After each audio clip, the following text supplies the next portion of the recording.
Good Sunday morning, everybody. How's everybody doing today? Ready for another chit chat session with Addicted to Gear? I hope you are. All right, all right. Let's just make sure all the levels are good. I don't want to blow anyone's eardrums out early in the morning here. Can you guys hear me okay? I'm a little bit far from the mic.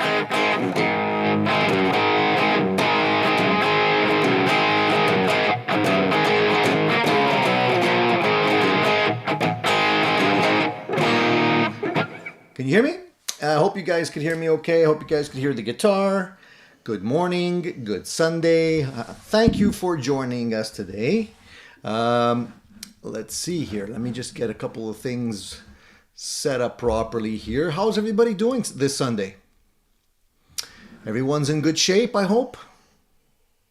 Thank you, Gene. I'm wearing my shirt with all the guitars. I think I have most of these. This is my feel-good shirt. You know, I put it on, I instantly feel good.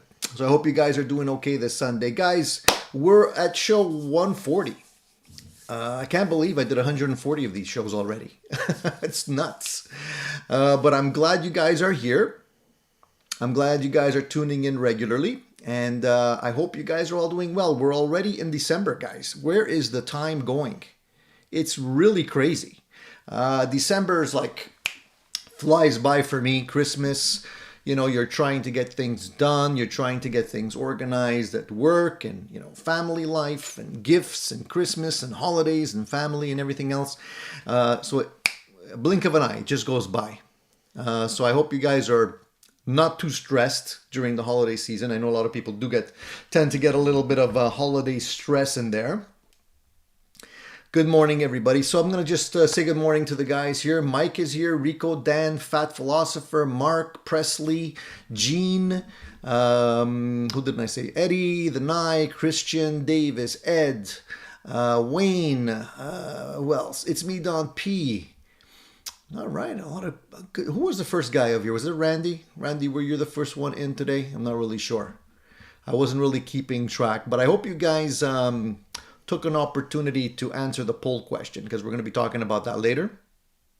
I put a poll question up last night, and the question was, what is the tuning that you guys normally play in? So there's a couple of options there. Pick the one that you normally play in. And let me know. I'm gonna talk about that a little bit. So today I'm playing this guitar.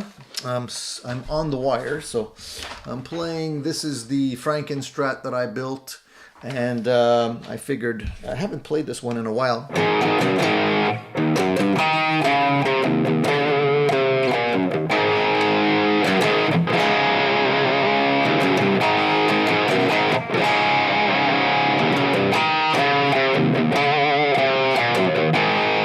I figured I'd take it out and see if it's still in tune.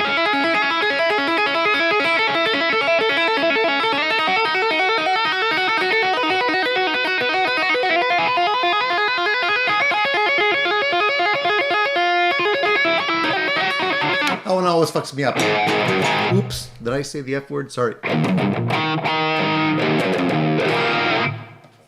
So, if you guys are new, and I know most of you guys aren't, but I see a couple of new names here.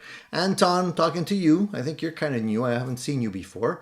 Welcome. Addicted to Gear is all about gear chat. If you've been following my channel for any length of time, you know that I generally talk about guitars, amps, pedals, pedal boards, equipment, accessories, you know, music in general, that kind of thing. And that all comes together on Sundays where we spend some time as a group together and we have an open conversation. There's really there's no real structure to it. It's just an opportunity for everybody to get together, ask some questions, and it's a perfect place to get some guitar and gear advice because not only from me, there's a great, let's say, group, I call it the hive brain of guitar information here with all our friends. So it's a good place to share some feedback, talk about the gear that you have, what you like about it, what you don't like about it, what is working or not working, or if you're thinking about buying something, you got something on the radar, it's a perfect place to ask those kind of questions, because you can actually get some feedback from people that may already have the gear and basically put you in the right direction. Davis, this pickup in here is a Pariah pickup. I think it's a Pasadena. It's a pickup that they make that is aged specifically for these Frankie type builds, and I got this and this from them. That's right. All right. So I know a couple of you guys have been up to no good and purchased some gear. I saw a comment go by Fat Philosopher, and I just wanted to address that here. Where did I see that? Yeah, so Fat Philosopher says, good evening, new Guitar Day 1998 Ibanez S470L. So congratulations, my friend. That's a nice guitar. I did see the photo you posted on your Instagram.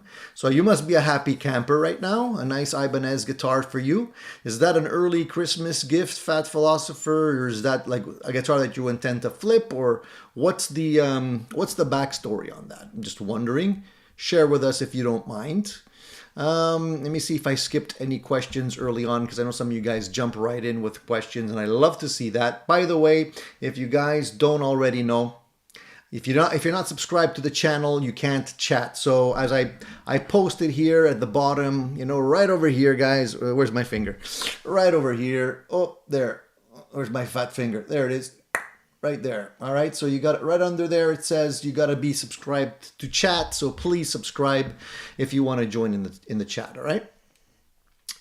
All right. Let's see.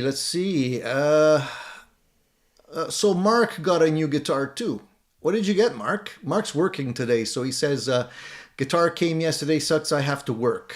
Oh, that sucks, man. When you get a new guitar, there's nothing I want to do except play the guitar, You know how that song goes, I don't want to work, I just want to bang on the drum all day? Well, when I get a new guitar, I don't want to work, I just want to play guitar all day. So that sucks. Now you got to wait to get home. What did you get, Mark? If you don't mind filling us in. I know you're working and stuff. I don't want to distract you, but if you can at least tell us what it is, that would be cool. Unless it's a surprise.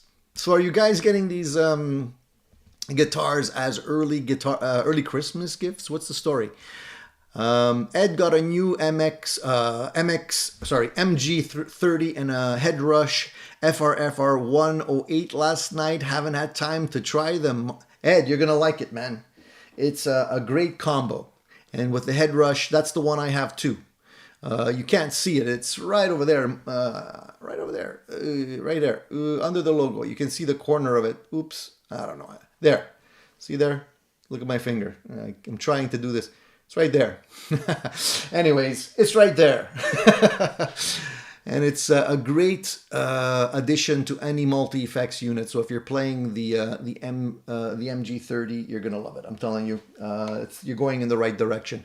Just make sure to remember to roll off the bottom end a little bit, because believe it or not, there's a lot of bottom end in that little unit. Even though it's an 8-inch speaker, there's a lot of bottom end. All right.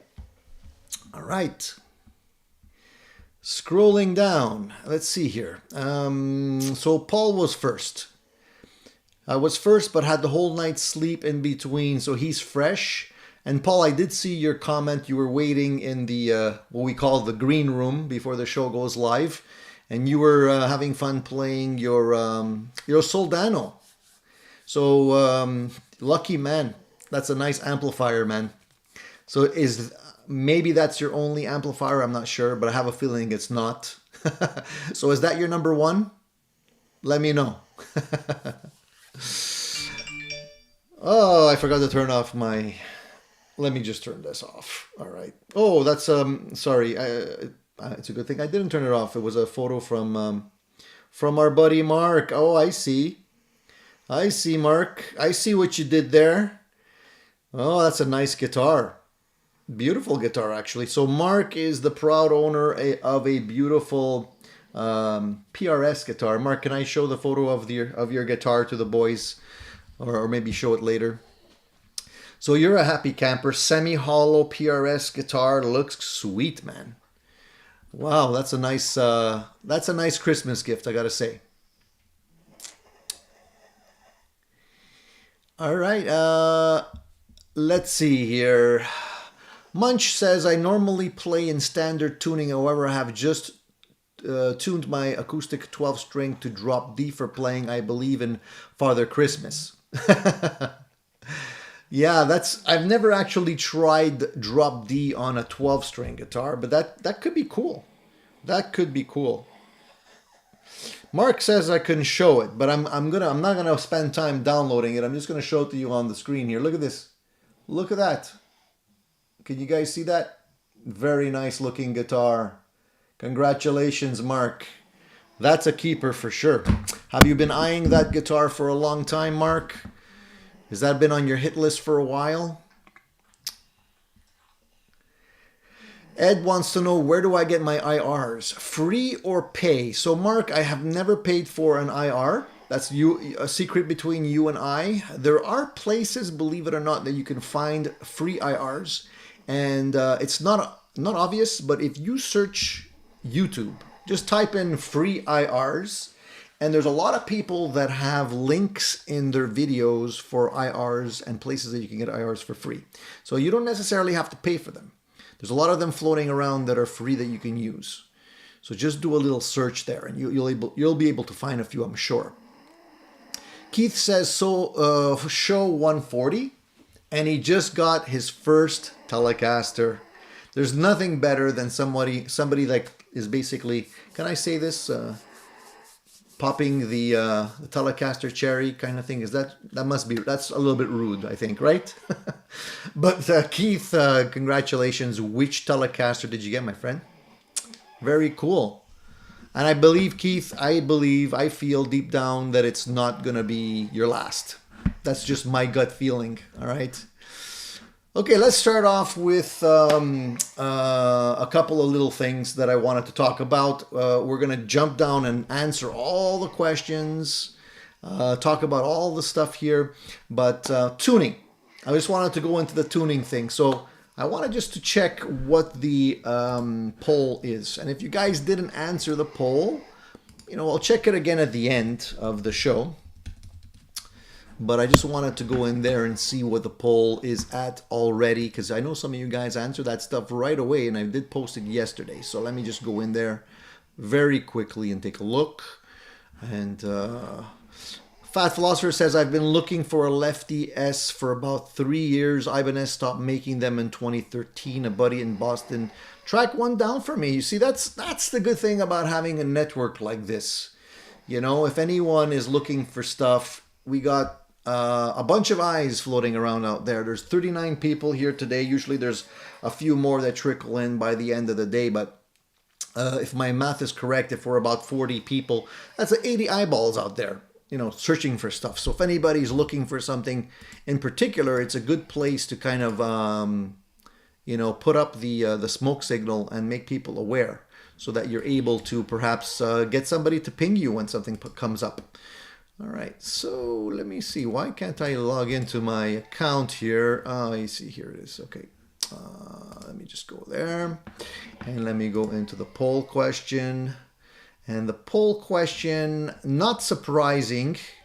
So far, we have 88 votes on the poll question. And 84% of you said you're playing in standard E tuning. 1% only plays in open G. That's probably Keith. And 1% drop D. I'm surprised. A lot of people play in drop D. The second most popular, only 13%, is E flat, and open E 1%. So the open E is probably all you guys playing slide guitar. The drop D is all you metalheads. The open G is all you Stones fans. Standard E is everyone else. And E flat is all the Eddie Van Halen fans. That's how I kind of break down the poll here. I don't know if I'm right. What do you guys think? I think Honestly, I'm playing in E flat. E flat, and it's a little bit out of tune, guys. Sorry, but I'm playing a Floyd here. E flat is very rock and roll. You can do a lot of things in E flat. You know, it just sounds cool.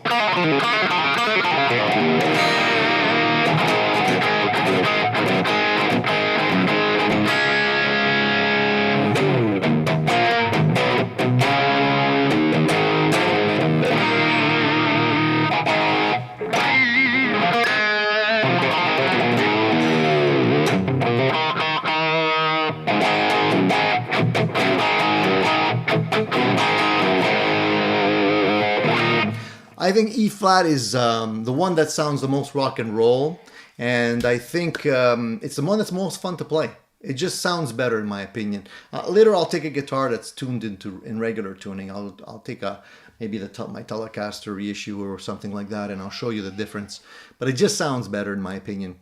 Mark says, Tony, do you still use the NuX Bumblebee pedal board? I'm not really, Mark. What I switched over to is the board over there. That guy, which is the Acclam, I don't know the name of it, I forget, but it's the Acclam version, which is basically the pedal board that allows you to clip your pedals instead of using Velcro. The reason I use that one is because I'm not a big fan of Velcro. It becomes expensive and you kind of mess up your pedals a lot. And although the NuX pedal board is cheaper, less expensive, I like this one because it's bigger, and I have a lot of pedals on this one. But there is other options out there, and I'll share that with you in an upcoming video. That's going to happen maybe later today or tomorrow. Actually, it's going to be posted. But the Acclam one that I got, if I can find the link here, is this one. I'll share it with you guys just in case you're curious. If I can open the link. My computer is very slow today, I noticed. And I hope you guys are not seeing lag on your end, because that would be a bummer. But anyways, let the page load here. I don't know why. Here, let me just go to the Acclam website. And I'll show you which one it is. Oh man, really slow. Anyways, once it loads, I'll share it with you. But if you go to the Acclam website, you'll see it. It's there. The cool thing about that board is that you can set it up either flat, completely flat, or you can turn it into a 2-tier system. It's got legs, and it's got little clips that you can screw and move around in little channels, and it basically holds the it holds the pedals for you. So you're not constantly losing, boards don't come loose. You don't have to use Velcro that becomes expensive over time, things like that. Let me put the link here in the chat for the video that I shot on that one. Let me see if I could. It's there. You should see it in your chat there. Something's wrong with my internet. It's just so slow. Are you guys even getting the chat, the links that I'm posting there? I don't see it popping up. Let me know if you can see the links, guys. I don't know. I'm posting them in the chat, and they're not seeming to pop up there for me. Let me just check to make sure everything is good, because I think sometimes things go haywire. I just want to quickly see here what's going on for myself. Because it's really slow. Internet's really slow, guys. All right, if you can't hear me, if you can't see me, if there's a glitch or something, let me know, okay? But it looks like things are kind of paused here for some reason.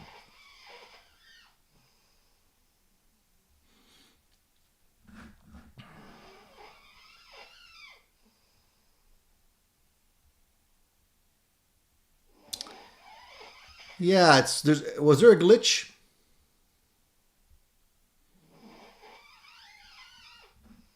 There's no lag.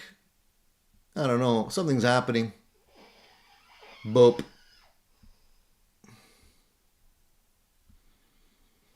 Okay, there's the links. You got the links, guys? As long as you can see the video and there's nothing like glitching on the video, because sometimes I don't know what happens with the internet connection. All right. And you guys can hear my dog snoring okay in the background? It's all good? It's all good? Are you sure you can hear her? She's right there, guys. Can you see her? Yeah. Yeah, it's slow. I don't know why it's slow. It's like I have this tool that I use, which is called speed test. And I usually check it, and let me see here if there's anything going on with my speed connection. I have a fiber connection, guys, and it should be fast, but sometimes things are happening and I don't know why it's so slow. Let's see here. Boom. Yeah, I'm getting crazy speeds. Look at this. So I don't know if it's on my end or if it's a network thing, but the speeds are fast enough. So all right, cool. Good. The Frankie guitar is the issue. Jerry says, does anyone own a Friedman Run 20 and how do you like it? Jerry, I was eyeballing a Friedman Run recently, but I honestly talked myself out of it because I already have a full-blown Friedman Dirty Shirley. The Runt is cool if you like those overdriven, saturated sounds. It does have a clean options, but let's just say there's not a lot of bandwidth within the clean side of that amplifier. You're able can be clean because it's easier to dirty up a clean sound than to try and clean a dirty sound. You know what I mean? But a really nice amp. I would like to have one. Like it wouldn't be it probably wouldn't be a one only amp. Like if you own that amplifier, you would probably need another amp for your cleans, let's say. But it's a definite great amplifier in my opinion. Dave Friedman makes great stuff, top of the line stuff. You pay a lot of money, but it's worth it. They're keepers.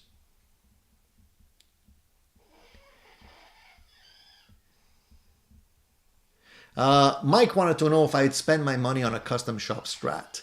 Mike, this question comes up a lot. Many times on the live channel. Honestly, like if I would have done it, I would have done it already. I don't see myself buying a custom shop Strat just because, I mean, not that they're bad guitars. If anybody has one, I'm not going to, insult you by saying they're bad guitars. I'm not saying that at all. But because I'm able to build my own guitars, and specifically Strats and Telecasters are pretty easy guitars to build because they're basically made to be like modular.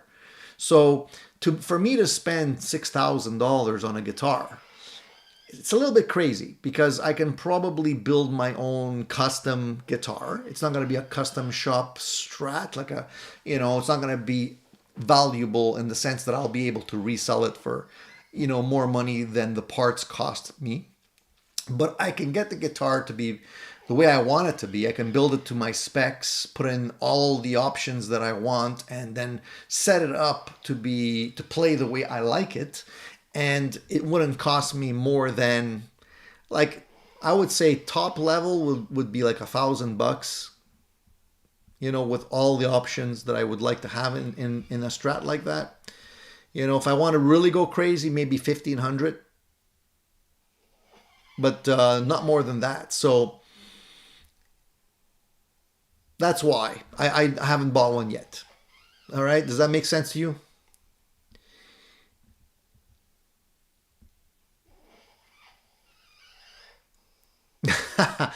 Paul says, when your internet is controlled by monopolies, you get an overpriced crap service. Exactly right, Paul.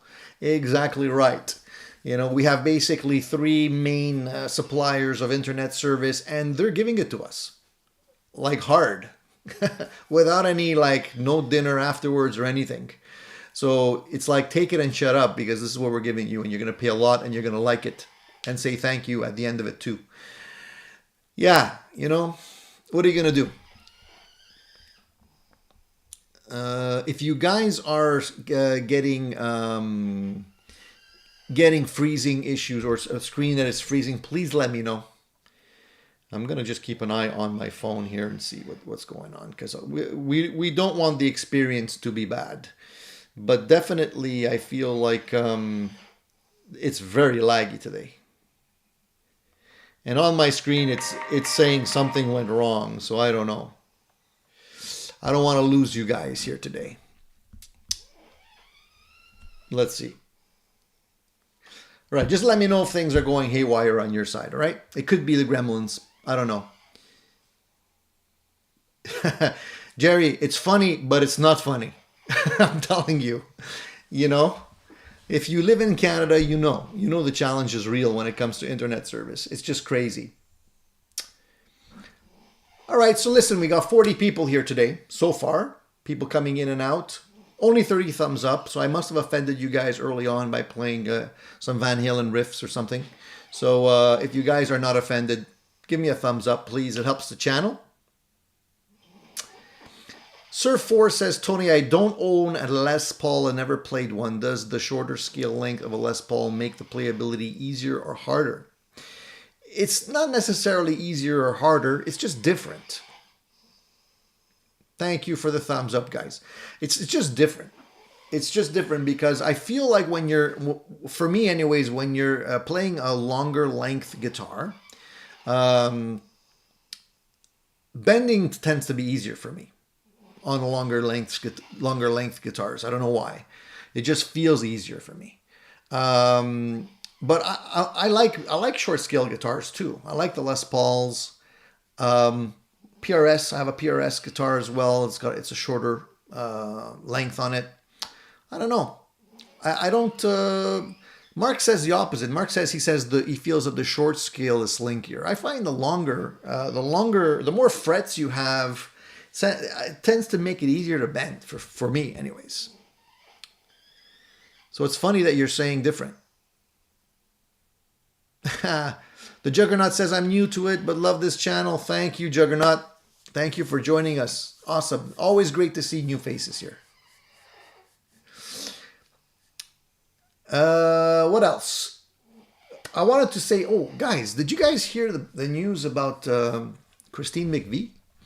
What's going on, man? You know, it's always the people that you don't expect to pass that suddenly pass. Like, I didn't even know she was ill or anything.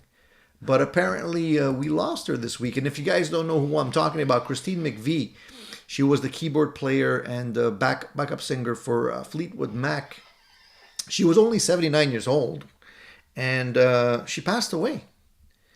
And I was like stunned. Because, you know, I wouldn't have expected her to be the first of that bunch to pass away. So it's sad, you know.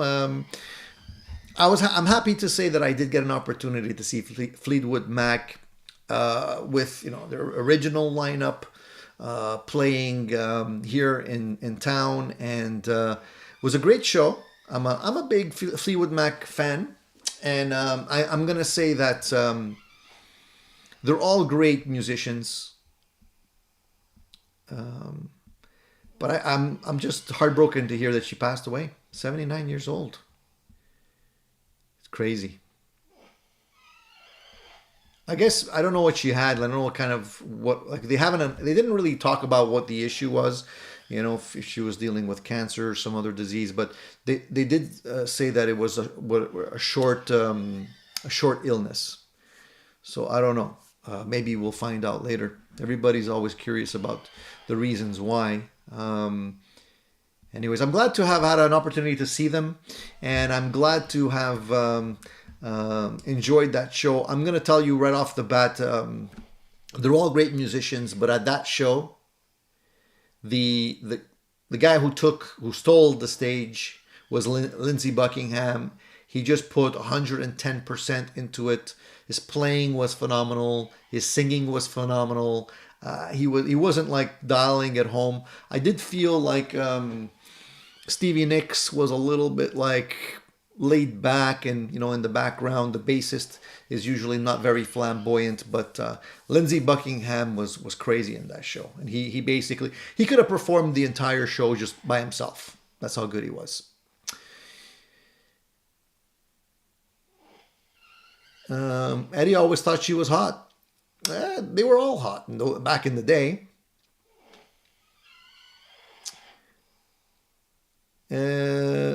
BC Rich 581 says, my mom made it to 81 but started declining at 79. When you get into that age, you never know how far you're going to make it, right? You got to enjoy life when you can, because it's getting, you get to that point. A lot of people don't even make it to 80, Yeah. Paul says, Tony, a set of strings has less tension on a shorter scale. It's physics. That it would be easier to bend on a shorter scale. It's interesting because I feel completely opposite to that. For me, I feel like the longer scale length is definitely easier for me to play on. So go figure. I'm not a physics professor or anything like that, but I'm just telling you what I feel. So maybe it's just me. Maybe it's a placebo effect or something, but that's what it is. Casey Lee says, Buckingham is a crazy good performer. He definitely is, Casey. Some friends of mine have seen him playing solo, and he was performing all of the Fleetwood Mac tunes by himself, and they were saying it was crazy. It was crazy good. But the odd thing is that there was many people in the audience. Imagine. It's like apparently the actual venue was half empty. So he was telling everybody to come closer to the stage, to basically fill up, the front areas of the stage, because there was very little people there. So I don't get it. I mean, I guess the Fleetwood Mac name carries a lot of weight in terms of filling up venues.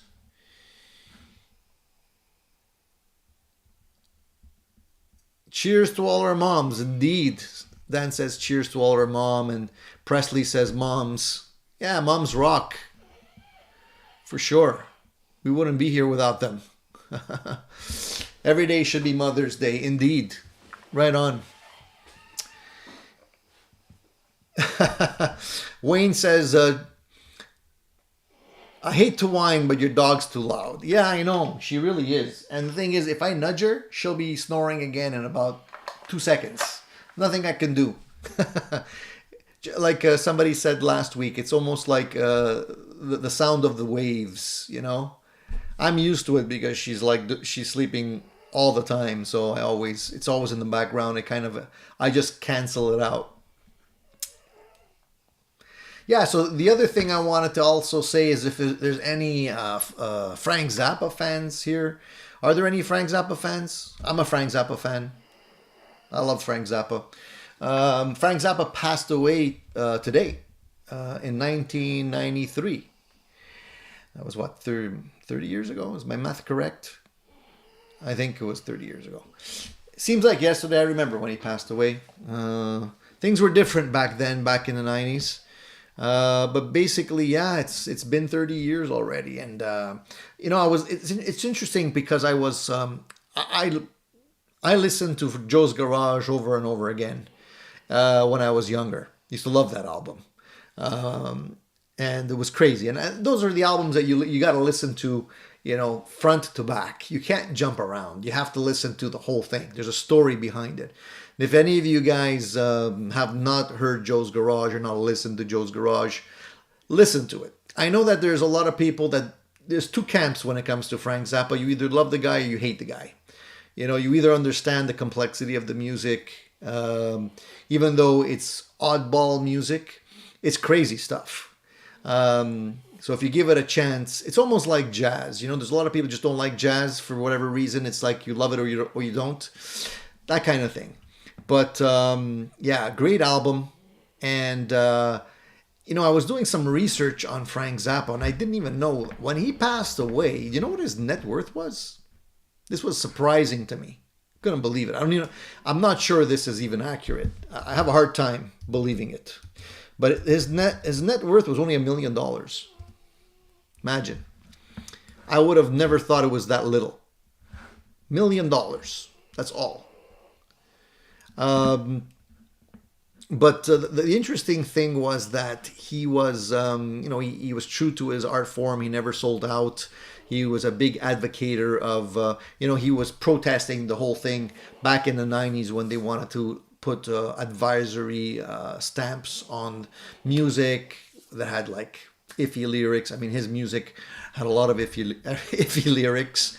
The funny thing is that, $1 million. Like you look at other bands today, they're worth 60 million, 100 million.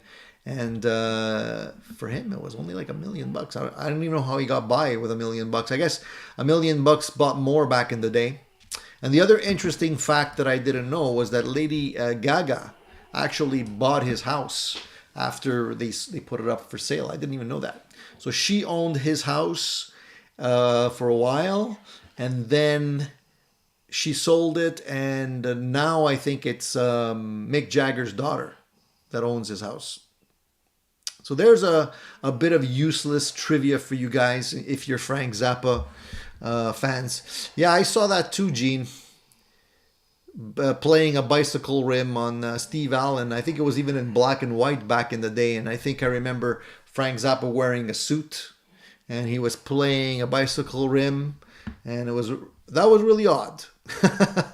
Really odd. Anton, yeah, Dweezil is awesome on guitar. I had the opportunity to go see Zappa Plays Zappa, which is basically Dweezil Zappa playing Frank Zappa songs. And he's killer on guitar. The band he plays with is mind-blowing. And the cool thing about going and see that show is that the venue was small. There was maybe like 500 people at the venue. I was sitting, no joke, maybe less than 15 feet away from the stage, from where I was. And I had a beautiful view. The sound was awesome. The mix was great. The players were fantastic. I kind of, it's one of those things that you just have to experience. But I know a lot of people just don't like Frank's music, so it's one of those things. But Cletus says Chic Booty is great front to back. Yeah, it's another good album. There's a lot of great songs. There's a lot of great songs on that album. The funny thing is that, if you ever trying to learn Frank Zappa stuff is like impossible. Learning the solos, like they're so oddball, those solos, that it's almost impossible to play. Like a lot of things are melodic in a sense, but his is like very, I'm going to say it's a mix between jazz, rock, progressive music. It's all mixed in there. There's so many influences. Some songs have like country influences. Some songs are more, jazz oriented, fusion oriented. It's crazy.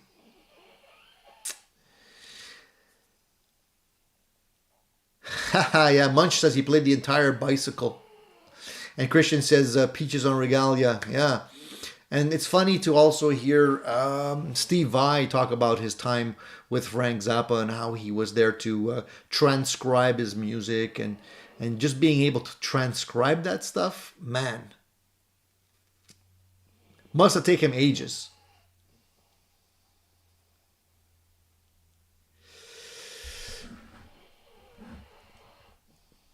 So we're just basically, we're just remembering Frank today, since was his day to leave this planet, and hopefully he's jamming up there with the other big boys.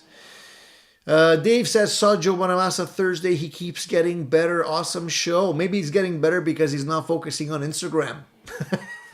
You know what happened with the Instagram scenario. You guys heard about that. I talked about it last week, where he got miffed at somebody who commented about his hairline receding or something like that. And he basically decided to get off Instagram. To be honest with you guys, coming from a guy who's on YouTube a lot, I shouldn't be saying this, but it wouldn't be a bad thing if we all got off social media and got back to the way things were. Because those were better times, honestly. They really were.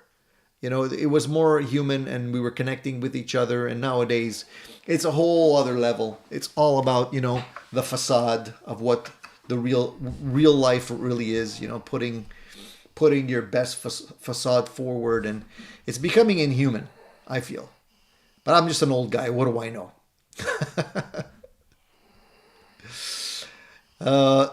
Paul says Tony spent all his money with his own two labels signing bands and lost money, but he wanted to support them, so he just took the knocks.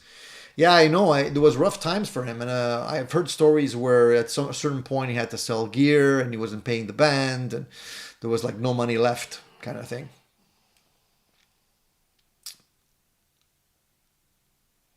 Callie says fusion is called that because it's borderline confusion. Could be. It does sound like that way sometimes. Cletus says, I saw a video of Dweezil talking about learning his dad's guitar playing for that tribute tour. It was a lot, what is it? The same licks we know, but played in a totally wacky way. Super cool. Yeah, and the cool thing is if you ever listen to Dweezil's rig rundown videos, because they did do a rig rundown with him at one point, he's using the fractal, I think he's using 2 fractal units. And he's like, he had to go to the fractal units because the sounds were so diverse and different, and they were so wacky and out there that he would have to have crazy equipment that is like no longer being made and hard to find. And the only way he was able to replicate all that was with the fractal units. And ever since then, he's been going fractal 100%. So that's how they do it. A lot of programming.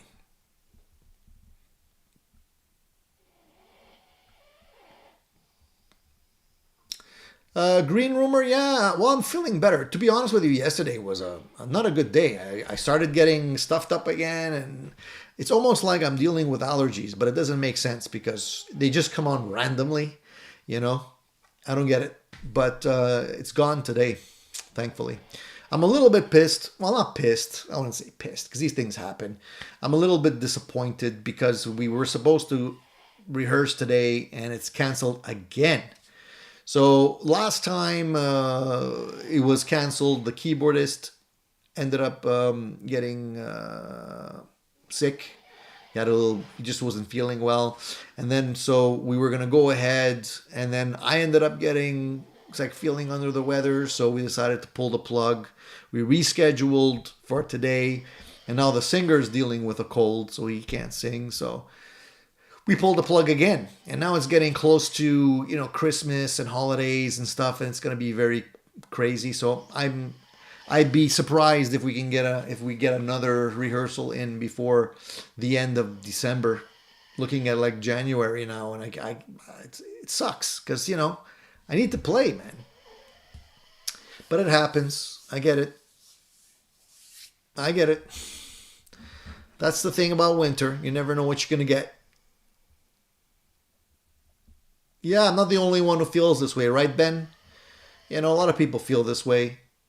Do you remember going to concerts? If you guys are like older, I don't know what age group we're all at here, but I have a feeling we're kind of all in the little bit of an older age bracket. You guys remember going to shows, concerts where nobody had phones?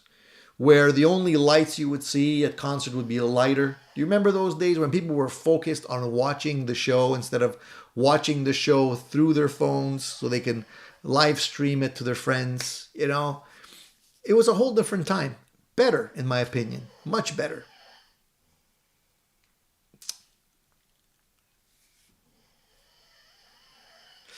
Presley says, my neighbor Merle helped program those fractals for Dweezil. Is that true? Or are you pulling our legs?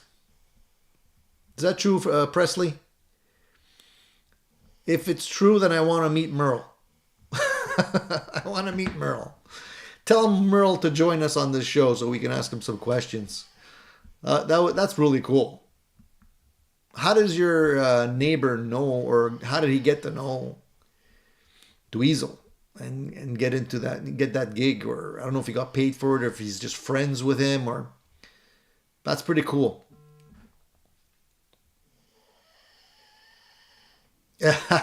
Cletus says, back in the good old days when someone would call my ass fat to my face instead of the comments. It's true. You know, it's true.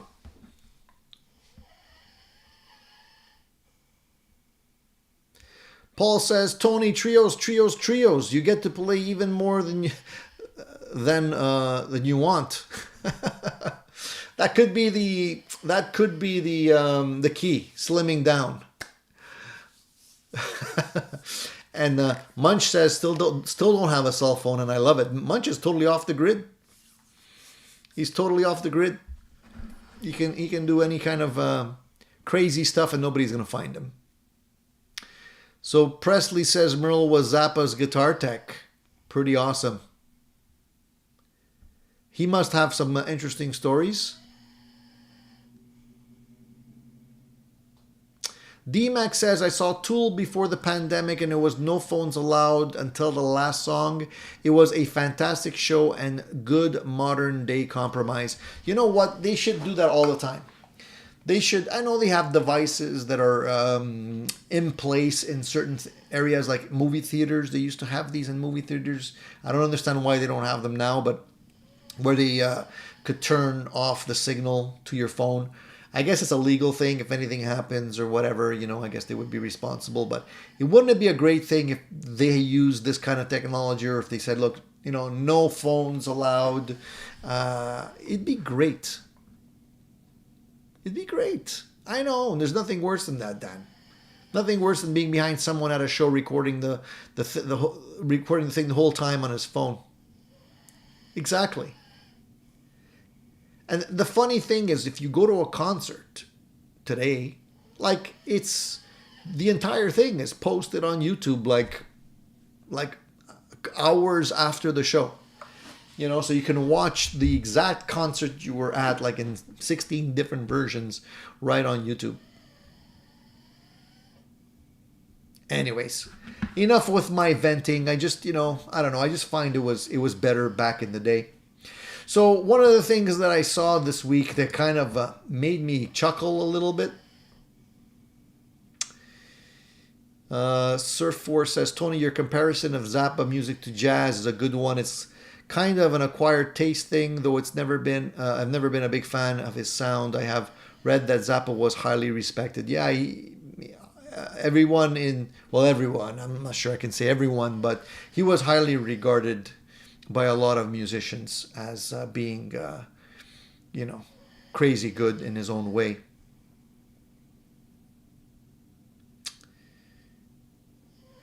So one of the things that made me giggle this week, and you guys might have seen it, you might have not, I don't know. But I know that there was a lot of talk about Peter Green, his Greenie guitar, and his 1967 Meta amp. Apparently the stuff, because we were talking about Fleetwood Mac earlier, so I don't know if you guys know this or not. A lot of people may not know this if you're younger, but Peter Green was a guitarist, and back in the day he was the guitarist back in Fleetwood Mac, the original version of Fleetwood Mac before it became what we know today. And Peter Green had a guitar known as Greenie, right? Because it was owned by him. And that guitar has a lot of history. And it's ended up in the hands of a few very famous people. And we'll talk about that in a minute. But lately, it looks like the 1967 Meta amp was the head that he was using was being sold. Or hasn't been sold yet. Being sold, and it's gonna. I don't know how much it's gonna end up selling for, but it's making some buzz. And it says that it's between a 1945 and 46. Apparently, they're not really sure, but it's funny because they say it's a 1967 Meta amp that was owned by him, played on stage in Fleetwood Mac, and it's being sold through Denmark's Street Guitars.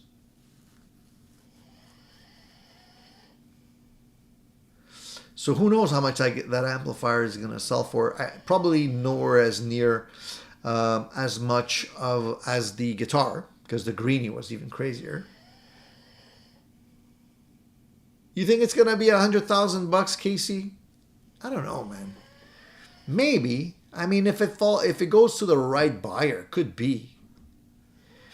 But that seems like a lot of money to me. But what do I know? I mean, it seems like a lot of money to me, but I thought that the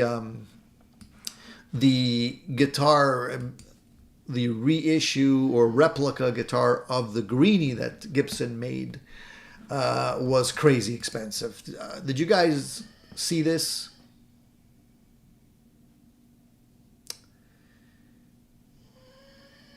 If you didn't, I wanted to talk about it a little bit because Gibson made a greenie replica. It's a limited edition custom shop replica of the greenie guitar owned by Peter Green that is now currently owned by Kirk Hammett.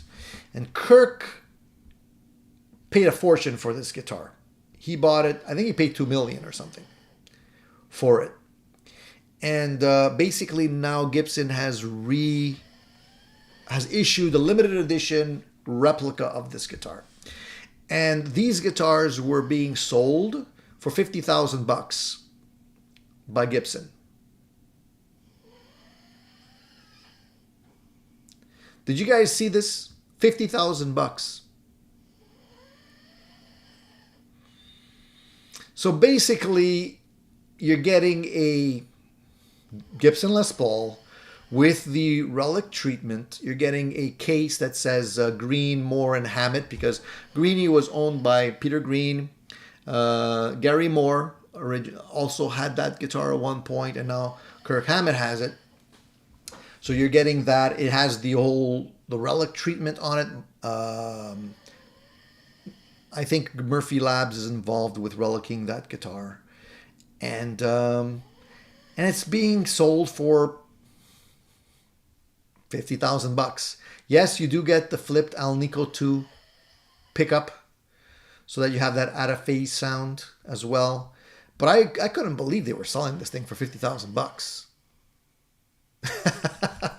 Yes, Lion King, I do get that a lot. I sound like Robert De Niro. Yes, I do get that a lot. I am Italian, so it's one of those things. It's in my DNA. I don't try and sound like him on purpose. I just kind of do. Anyway, so here's the thing: $50,000. Now, would you guys spend $50,000 on a replica guitar? Like, honestly, $50,000 is crazy. Like, do you think that guitar is going to actually be worth more? They made a limited edition, and Gibson's not dumb. They know that by making a limited edition, they're going to hopefully make them rarer, so that, the people that spend 50 grand on a guitar like that are not going to feel bad, because they're going to say, hey, there was only 50 of them. And perhaps Kirk Hammett signed something inside the case, whatever. But I mean, $50,000, man, you can buy a lot of stuff with $50,000. If I really wanted a replica guitar like that, I'd buy, a Les Paul. I'd have somebody do it for me, and make my own version of it.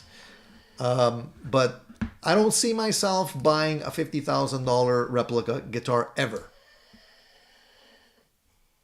You know what I'm saying? So I don't know who these people are that can just drop $50,000 on a guitar. Like, who are these guys?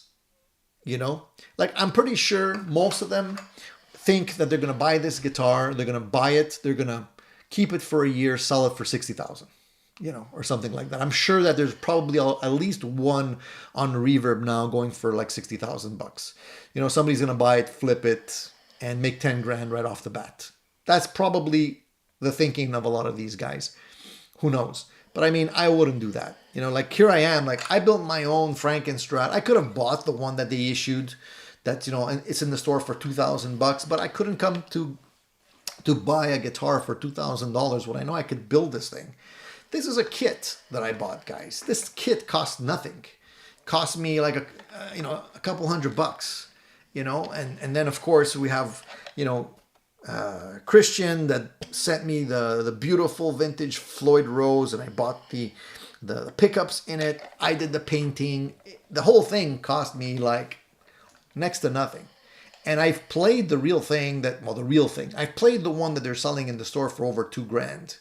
And to be honest with you, I mean, you know, it's a Strat basically. You know what I'm saying? So I don't know. I can't swallow $50,000. Sorry. Actually, let me take the other guitar here. Time for a little switch. Let me just turn this off. Jerry says, nice Strat. Thanks, Jerry. You're probably new here. This is the one I built. This is the one I kind of made from photos that I found on the internet of the real McCoy, and I put it together. And it's a cool guitar, man. I love it. And there's something exhilarating about having a guitar that's already like, you know, scuffed and damaged. I say it over and over again. There's something about relic guitars that is, it's almost freeing because you're not worried about the guitar getting damaged. Like I could, you know, I don't have to be super careful with that guitar because if it gets dinged, it's going to look even more authentic, you know, so. Let me switch to this Telecaster.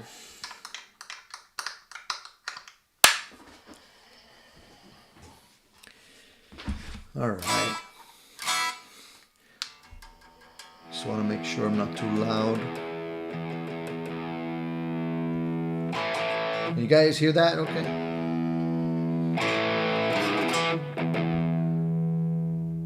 I haven't played this guitar in a while. This is a 52 reissue Strat. 52 reissue Telecaster. Getting tired. And these have, I've swapped the original pickups on this guitar. I still have the originals, but I decided to go with a different set of pickups. These are actually Gatekeeper pickups from Porter Pickups.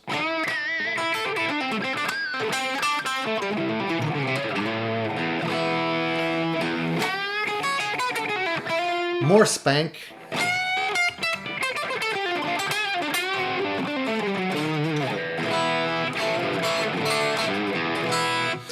You should build and sell Frankenstrats. I'd buy one, looks legit. Vox, to be honest with you, I mean, you can buy one right out of the store.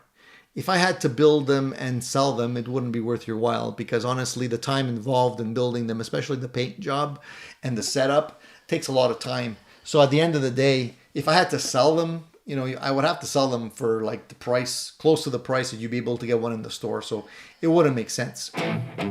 But, you know, since I'm doing the work for myself and I'm not paying myself for the work, for me, it was just time.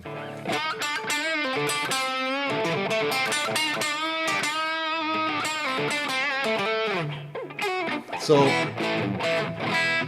this guitar is E-tuning. So if I play,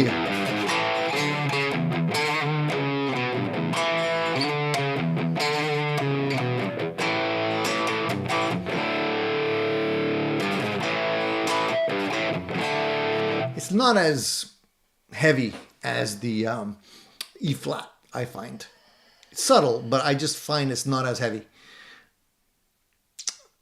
Ben, it's this is an American original 52 reissue. It's not an American vintage. It's an older model. 52 reissue USA.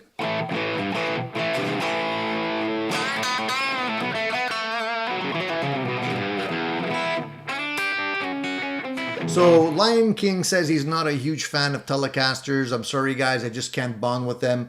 It's either a Strat or a Les Paul. No issues at all, Lion King. You know, I felt that way for many, many years. Honestly, I started off with Strats, then I migrated to Gibson Les Pauls, and then eventually tried the Telecaster. And it took me a long time to gravitate towards Telecasters, but now I love them. You know, so I don't know if it's just one of those things where you have to kind of own other guitars to appreciate the Telecaster. I'm not really sure. I know some people just don't like Telecasters. I always associated them with country music. I didn't find they were cool enough. I wasn't a big fan of the mini headstock, you know. But now it's a whole different thing. Now I got, if you look in the back here, those are all Telecasters. 1, 2, 3, 4, 5, 6, 7. And there's probably a couple more.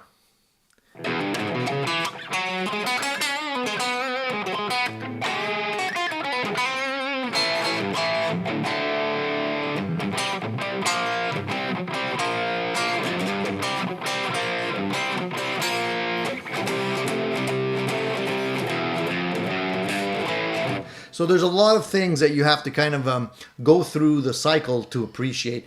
And SGs are that kind of thing for me too. Like I have no SGs in my collection. I've never actually wanted or had an SG on my radar till this year. And for some reason for this year, I'm kind of like, I'm starting to think like I might eventually get an SG. But it wouldn't probably be the Epiphone. I reviewed the Epiphone SG. It's a great guitar. It's not expensive, but the feel on the Gibsons or the neck is very different, and I like the thinner neck on the actual Gibsons more than I did the Epiphone. But that being said, I mean you can't really knock the Epiphone. It's still a great guitar.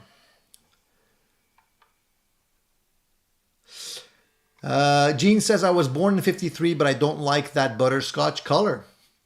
Yeah, you know what? You have to have a few different colors when it comes to the ones that I have. Two butterscotch. That one there in the corner is one I built. That's a custom build. There's the white one. There's there's a blue. The blue. There's a purple. There's another bluish one. There's the red one. I think I also have a sunburst somewhere. There's just you need one of each.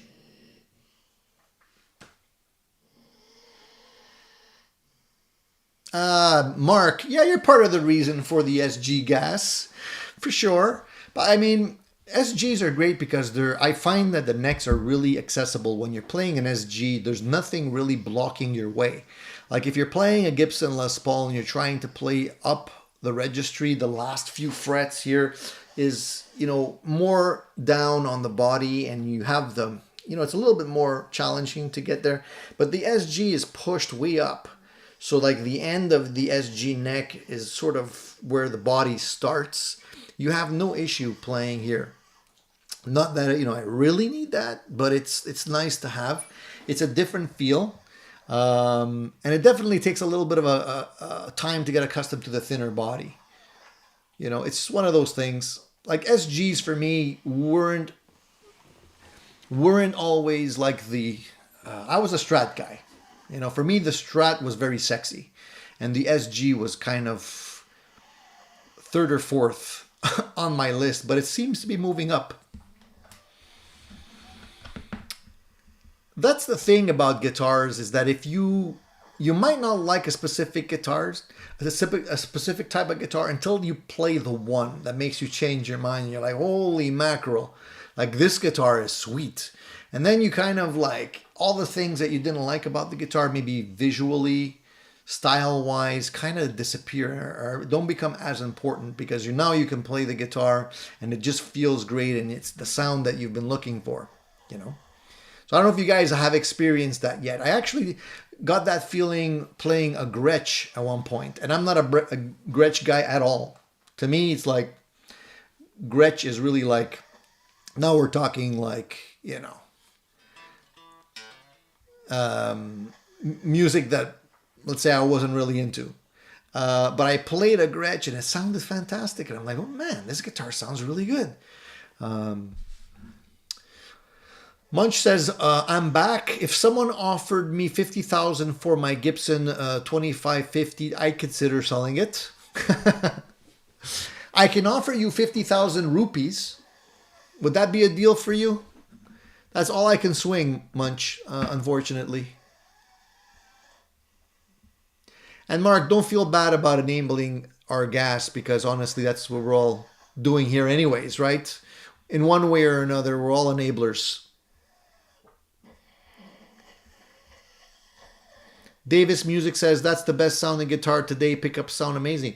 Davis, these pickups are, would you believe me if I tell you these pickups are like $100? They are. They're $100. If you don't believe me, go to, I'll even put the link to the video review I did on these pickups. These are Gatekeeper pickups, Porter pickups. They're budget and pickups. They're $100. You can grab them off the Porter website. Tell them I sent you if you want.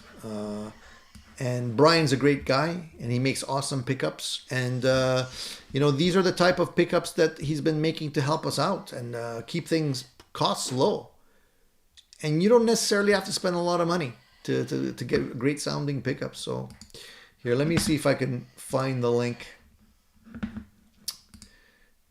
There's a lot of stuff that I reviewed, guys, and I think many of you probably are not aware how many videos I've actually done, video reviews.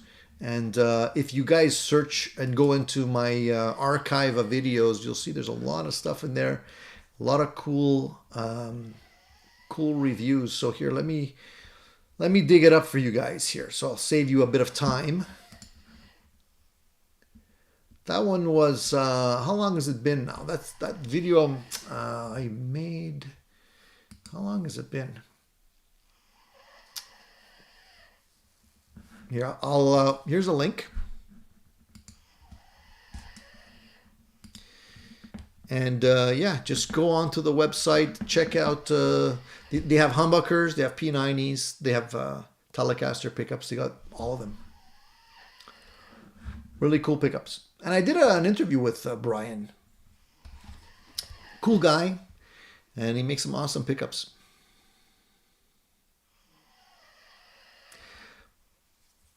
Randy says Telecasters are like golf clubs. You could have a bag of them, one for each different situation.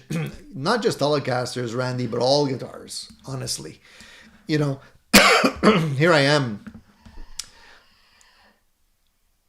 There's a lot of things that, a lot of guitars that have come and gone, and there's a whole bunch that have stayed. And they're, people look at the rack behind me and they see all those Telecasters and like, why do you need so many Telecasters? They're all different.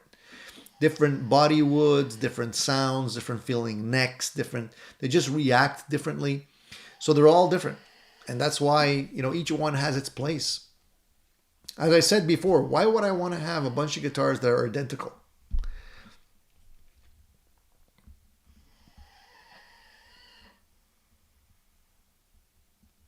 Fat Philosopher, the SGs are, the look of the SGs, I agree with you. It took me a long time. Like, I still don't find them extremely appealing. But playing them is a different story. They're just cool to play. You have to get over the look. That's what it is. And Fat Philosopher says, I'm going to try and buy no more than 3 guitars next year, a Strata, Telecaster, and an acoustic. You heard it here first, guys. I don't believe him. We'll see if it's true. And even if it's not true, he's just not going to tell us that he bought another guitar. If you can do it, Fat Philosopher, great.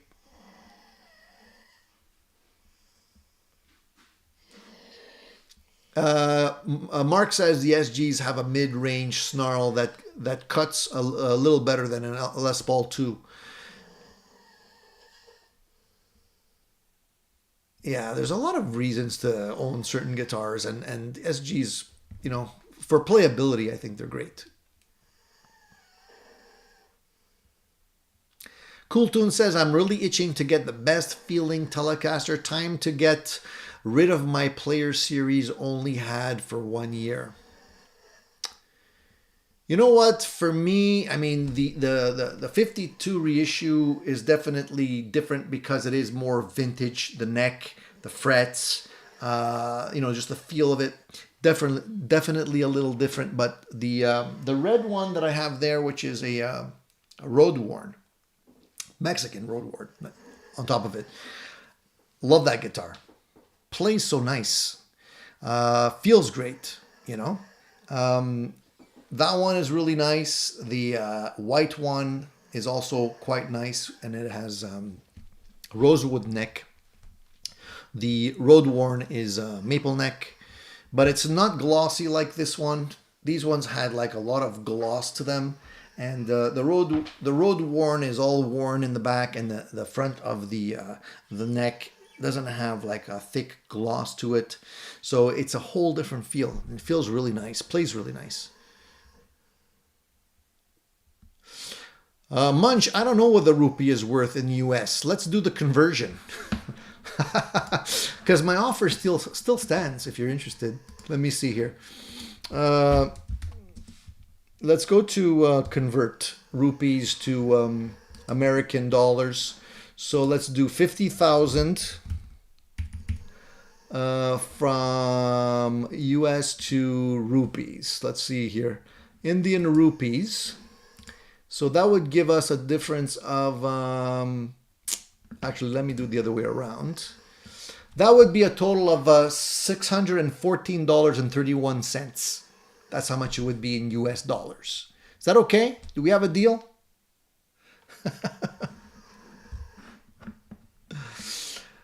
What's going on here? Recently picked up a Gorim Chipson like SG for 150. Surprisingly cool guitar. Burling front and back is insane. There's a lot of these Chipson guitars floating around. Some better than others. A lot of people have bad experiences with the Chipsons, but a lot of people end up getting some really nice ones.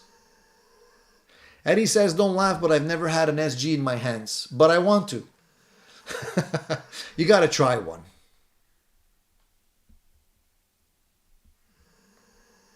We all look good in horns.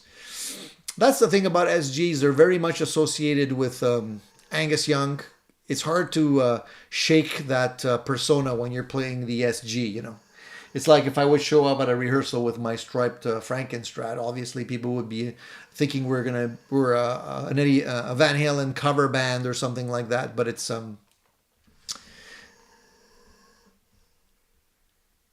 John doesn't like the SGs because of neck drop. I've had the same experience with them.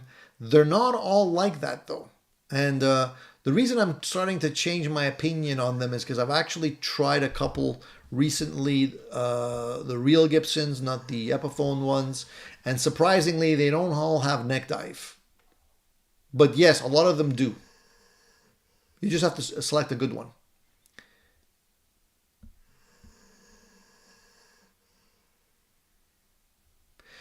Casey Lee says, never liked Ibanez until I played an S body. What a back saver. Now I have 3. You see, I'm the opposite. I don't really like the S bodies. I don't like the thin Ibanez guitars. I just find they feel weird. And to be honest with you, the Ibanez guitars are not that heavy. So I never felt like I really needed to get one of the Sabre ones, the thin ones, because I've played guitars that are way heavier than the Ibanez guitars. So for me, it wasn't an issue. I like the full, I like at least the thickness of a regular Strat when I play my guitars.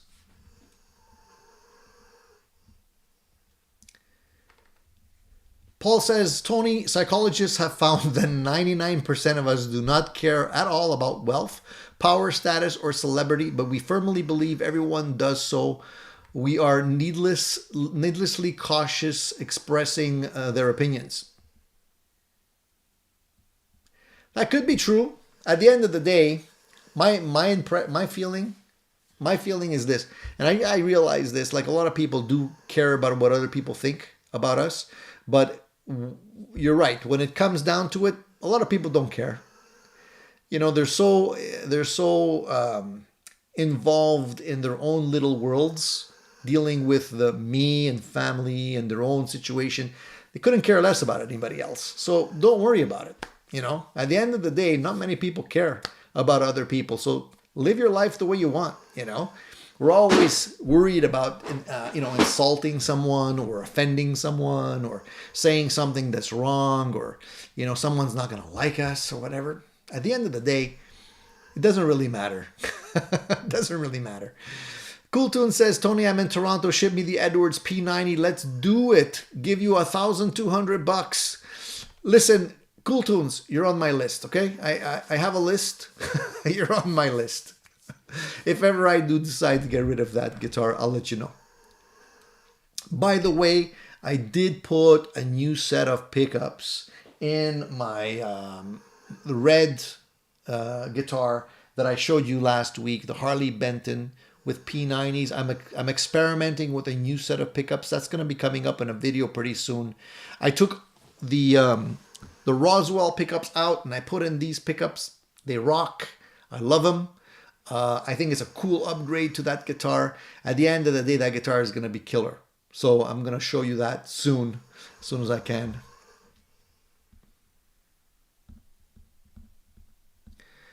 I'm just scrolling because I've been, I'm stuck.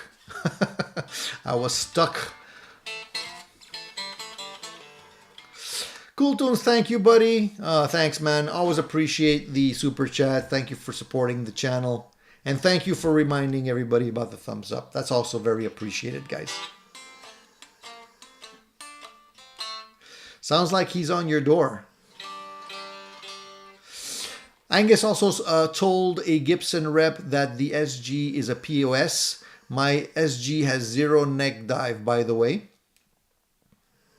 Funny. But you know the old story about Gibson and when Les Paul actually saw the SG, it was supposed to have his name on it or something like that. And he's like, no way that's going to have my name on it. So they didn't like them back then. A lot of people didn't like them back then. John says, Tony got great after Black Friday deals at More Guitars Online. Bought an Epiphone 60s Les Paul and Iced Tea. Nice color, beautiful. $550 brand new, no taxes, free shipping. And bought Fender American Ultra Strat for $1,785. So it looks like you're set for the year, John. You got yourself a beautiful Les Paul. You got yourself a nice American Strat. Hey, Christmas came early for you. It's great that you took advantage of the deals. I think there might be still a couple of deals floating around here and there. I think actually, if I'm not mistaken, guys, if you guys are interested in learning or hearing about this, Fender, I hear, is spreading festive cheer with new daily deals for 12 days. So like they're leading up to Christmas. And you can save $40 off some Squires, the 40 anniversary guitars. And there's going to be an epic, what they call an epic deal on some popular guitars leading up to Christmas. So maybe you want to keep your eyes open for that and see what kind of deals are coming down the pipe. If you're looking at maybe getting another Fender or your first Fender or maybe one of the Squires or maybe even a bass. I don't think they've mentioned what the deals are. I think they're keeping it a surprise. Let me just go into, I don't know if this even applies to Canada, guys. I couldn't say right now. I think it's going to be only the US. I have a feeling. Let me just see here. Yeah, if you go to, let me see if there's a link. Here, I'll share the link with you guys, okay? So that you can check it out after if you want to. Let me just see if I can grab it. Ooh, where is it? There we go. Okay. Fender.com, 12 deals, 12 days of Christmas, and I'll put it in the chat. And there you go. So you can check it out.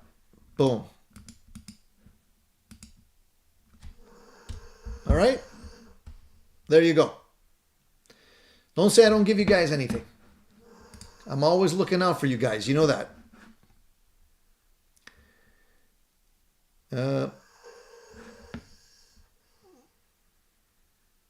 So John saved $485 on the Fender. Really nice. That's good, man. You know, $485, you can get some decent cases for them. Maybe those SKB cases that are nicely molded.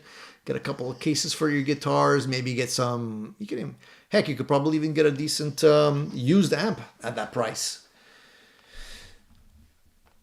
Yeah, surfer by. Everyone has their own shite. They're not thinking about you or me. That's exactly right. You think they are, but they're not. Most people are not even listening to what you're saying. I know for a fact. I deal with scenarios on a daily basis where I could honestly repeat the same thing 10 times and it'll still come as a surprise to certain people. But anyways, that's a whole other story.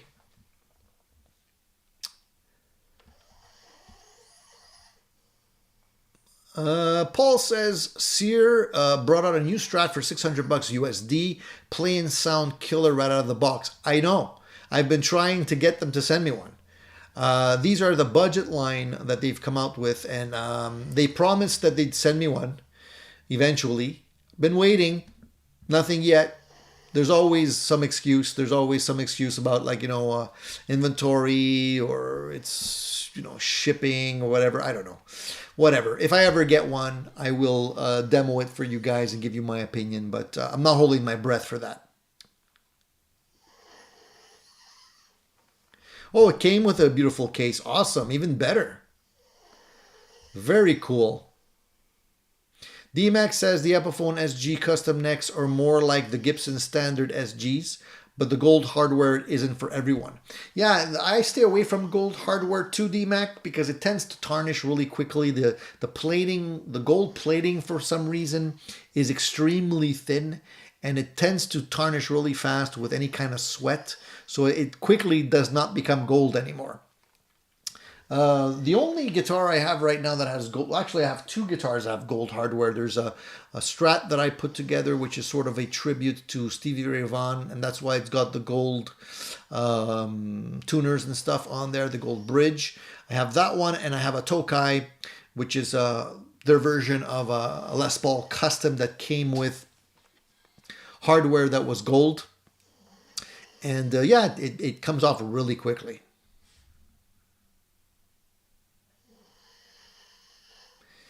Presley says 485 bucks is almost halfway to a Presley custom.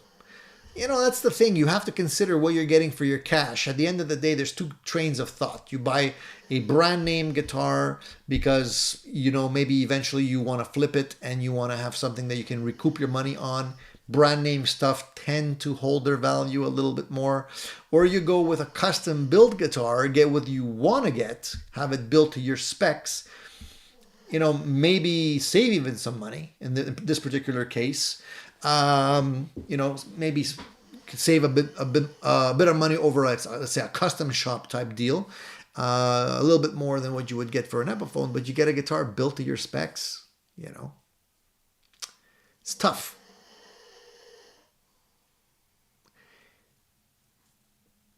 So Surf 4 says, my friend just last week went to a Susan Tedeschi and Derek Trucks concert at the Orpheum in Boston. They were really great.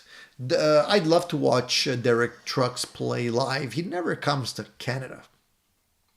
Sticks to the US. I'd love to go see him though. Cletus says, I'm a sucker for gold hardware. I'm what you might call tacky. There's nothing tacky about it. I mean, certain guitars look nice with gold hardware. Casey's going to check out some Presley guitars. Good for you, Casey. Check them out. You're going to get what you want. Contact them directly. Work it out. You'll see. You'll get an awesome guitar.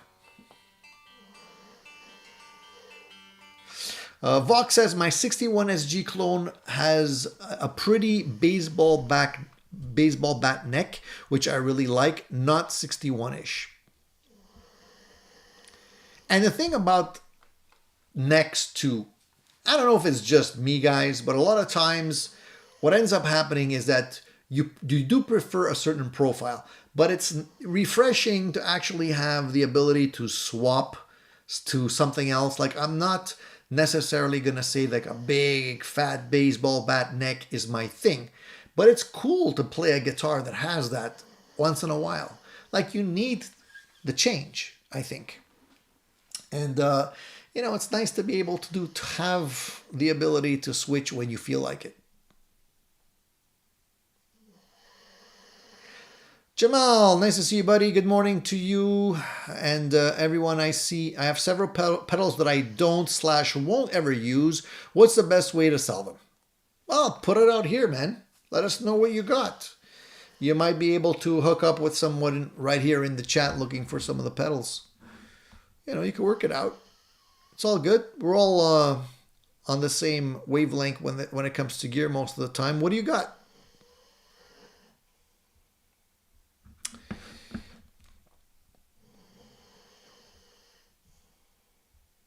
John says, have to tell you, Tony, this Epiphone 60s Iced Tea top has to be AAA top. Is absolutely stunning. Came out of the box perfect, no marks, nothing to talk about. Incredible guitar for the price. I'm telling you, man, they're putting out some great stuff. You know, it's their things are looking up. And it's fantastic to be able to buy a guitar and not have anything to complain about. Not common, not always. But yeah. Very cool. Cheers, guys. I need a sip of water.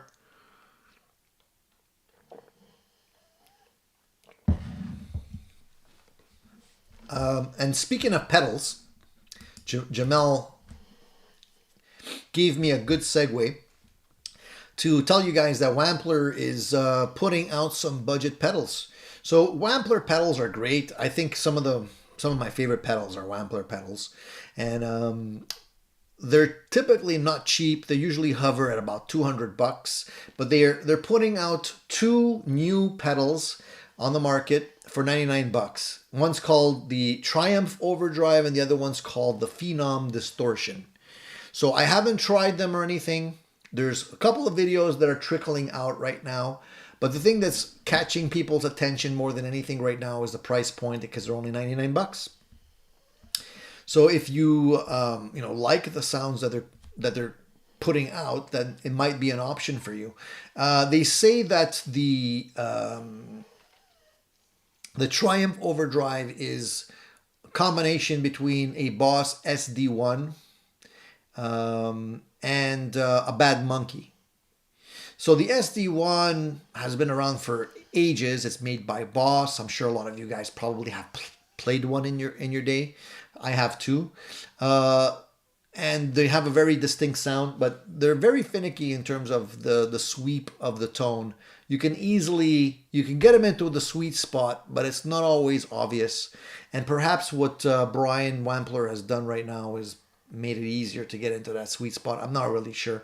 I haven't seen too much sound reviews yet, so I'm looking forward to seeing those and seeing whether or not they could be something I could be interested in. The Phenom Distortion is a JFET based distortion pedal. And basically, does a pedal necessarily have to be expensive to be good? I don't think so. They say you can get crunchy, hot EVH style tones out of it. Okay, gotta see. I have a pedal, the Plextortion from Wampler that I use. I had two of them. I evaluated the Plextortion and the Pinnacle. And I think I kept the Pinnacle for that EVH sound.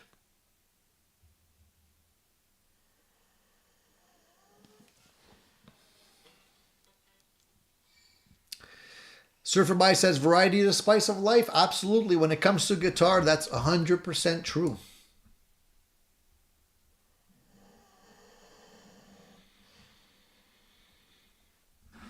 Yes, I guess the Wampler ads are starting to pop up. That's true, Vox Guitars. Yeah, they're going to start promoting them. Christmas is coming. That's, they're probably going to promote the heck out of those.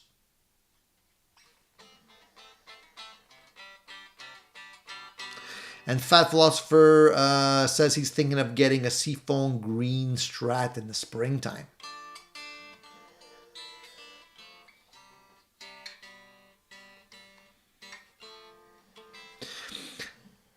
Did anyone here used to hang out in the Jam Session Guitar Forum, GS Guitar Forum? I didn't, no.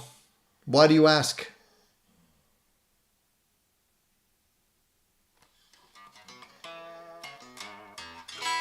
I'm a little bit pissed off because I still haven't gotten any news from Fractal yet. It's really annoying. I really wanted to get the FM9, the floor unit. I've been eyeing that unit for such a long time. I've been on the waiting list. It's going to be like over a year now. And I keep seeing some videos popping up, firmware updates that they're doing. The thing sounds really, really good. And unfortunately, the only people that seem to be getting these units are the people in Europe, because apparently I guess they're putting priority in people shipping to people in Europe for whatever reason. They say it's a shortage of, components, but if they're still selling them in Europe, where's the shortage? I don't understand. I think it's just one of those things where it's a cost related issue, where shipping them to the US is probably more expensive for them or whatever. And so I'm really bummed, man. I wanted to get my hands on one of these things. Thank God I have these little units that are here that I'm having a lot of fun playing. The Valaton GP200 LT, which I'm playing through now. Sounds really good. I'm gonna maybe put in. Let's see here. What do I got? Let me see if I have some cleaner sound.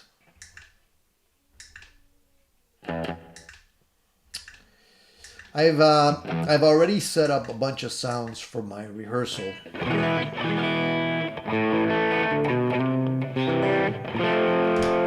And slowly getting more and more sounds programmed. This is kind of like, it's kind of a deluxe reverby sound. And I have the a little bit hotter. So this is the clean. Sort of made to sound like a deluxe reverb.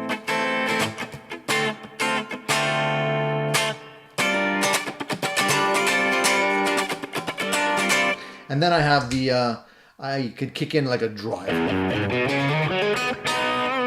Make it a little bit hotter. But always based on the deluxe reverb. So I think these multi-effects units are great because you can do so much with them. And I don't know. I might never get one. I might just opt for something else eventually. But these little guys are pretty good, man. And they're way less expensive. You can't do everything in terms of the, the setting up the sounds the way you want, the routing and stuff. The routing is going to be really optimized on these fractal units. They're great for those things. But if you don't really need that, you're paying a lot of money for these units, right? So you can get a lot of, you can leverage a lot of cool sounds out of these little guys. And they're like under $500, as opposed to paying $4,000 for one of those crazy units. That's what I think. Surfer by. Forget the fractal for now. Yeah, I'm not going to end up getting one now. And you know what's going to happen? It's going to pop up available at the wrong time. Apparently they're going to contact me by email or something. And of course, whenever that's going to happen, it's always going to be the wrong time where you either can't afford it or, you just got something else. So whatever. Cletus says, I asked because this stream and crowd feels kind of like how the forum used to feel. Everybody was engaged and friendly. Huge part of my growing up in the guitar world. Well, thank you for that, Cletus. That's really nice of you to say, buddy. That's what we're trying to do here. We're trying to have a good group of people with a wide variety of opinions. And, it's not going to be a one size fits all kind of deal where you have to fit into the box to be part of this group. The more diverse opinions we have, the better it is, in my opinion. So, and don't be shy. That's one of the things I want to say. If you guys are new here, and I know there's a lot of new names here this week, which is fantastic, don't be shy. Jump into the chat. Nobody's going to bite, but you do have to remember to subscribe, guys, to down there, subscribe to chat. Otherwise, you can't if you're new. Alan, I have an old Johnson distortion pedal that has a 5-band EQ. It's junk, but you can tell that the EQ would be useful on good distortion or overdrive pedals. It's funny you brought that up, Alan. I used to have one of those. I remember those units. Yeah, I had it for a while. It's cool. It was cool. I remember back in the day, but it would be fun to hear it today. I don't know how it's going to sound compared to the stuff we're getting now. Rico says, Tony, have you played / reviewed a Fender Strat with a solid rosewood neck? Thoughts, local used ones, has a micro tilt. How do you use that versus the truss rod? So the micro tilt doesn't work the same way as a truss rod. So just to clarify, Rico, the micro tilt is back here. There's a little hole, and you can put in a little screwdriver and you can adjust the tilt of the neck. So the micro tilt is really to get the angle of the neck correct. So if the neck needs to be tilted upwards like that or downwards or whatever, you don't have to put a shim. That's what the micro tilt does. It has nothing to do with the truss rod. The truss rod is for the curvature of the neck. They're two separate things. But to answer your question, I haven't had an opportunity to try a solid rosewood neck. I was interested in checking out or maybe even getting one of those Fender rosewood Telecasters. But they're so expensive. And at the end of the day, I was looking at getting someone to make me a body so I can build my own. But they're heavy, you know. And I've come to realize that I prefer lighter woods, and with a Telecaster, some of the best wood you can use is pine, believe it or not. The early ones were made of pine, and a lot of people don't like to use pine today because they dent really easy. That's why I think a lot of the guitar manufacturers don't use pine. It's a soft wood, so it's got to be dried really well. The sap has to be dried out of it, but it tends to dent and ding really easily. But the purple Telecaster that I built, which is back there, I got a body, which is 100-year-old recycled, reclaimed pine that came from a barn somewhere. And it's so nice. It's so resonant and not heavy. And I didn't mind using pine on that one because if it gets dinged, I didn't really care. Thank you, Keith. Keith sent a super chat. Says, bought Telecaster of Reverb Thanksgiving evening. Brandon Bailey's page channel. It was in mail 8 a.m. next morning. Better than you. Very cool. Thank you for sharing that with us, Keith. Awesome. And thank you for the super chat. I really appreciate that. It's always great to hear you guys enjoying your purchases like that.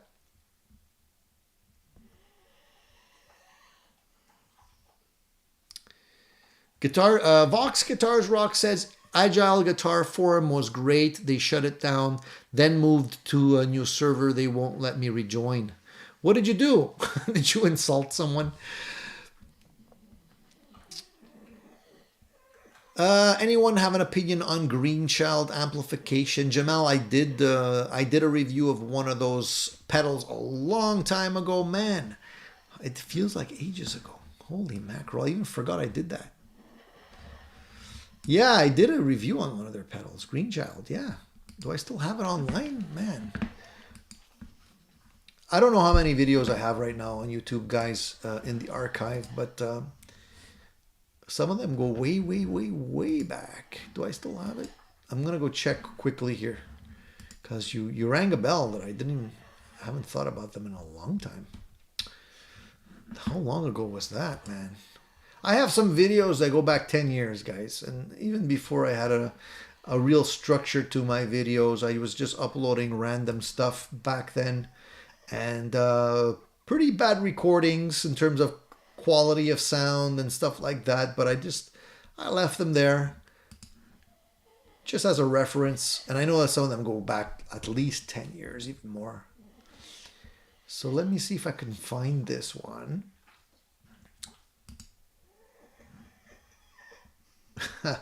Man, that was a long time ago.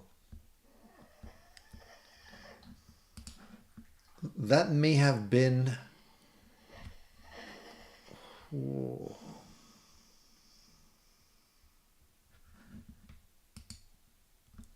If I search for it, I'm not sure I'm going to find it because I might not have used Greenchild in the title of the video. That's why I'm scrolling through the videos one at a time here. But if I find it, I'll share it.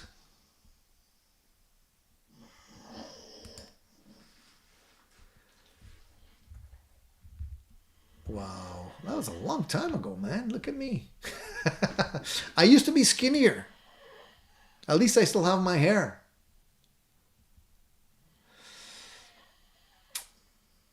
Oh. I don't know. I can't find it. Sorry, but it might be in there. Or maybe not. Maybe I took it down for some reason. But Green Shell makes some interesting stuff, man. What are you looking at? What are you looking at getting?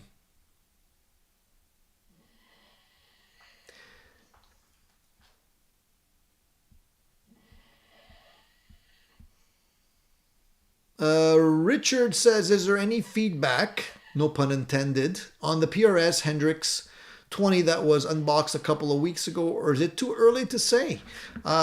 Richard, there's been plenty of stuff on YouTube regarding that particular amp, and we even have a member of this community that has purchased one, Gospel of Mark, and he gave us some feedback on that a week ago or so. And unfortunately, he's working today, so he might not be able to chime in. But the last I heard is that he was really digging it. I had some serious gas for that one too, especially at the price point that it's at. But honestly, because I already have a Studio Plexi behind me, which you guys can't always see, but it's right there. Oop, there. I figured I could probably get in the ballpark with that particular amp, and I don't really need another Marshall inspired amplifier because I have a couple. So I'm letting it be. I'm being a good boy. I didn't buy one, even though I was really tempted. But if Mark pops in, maybe he can give us an update. Are you thinking about getting one too, Richard? What's the plan?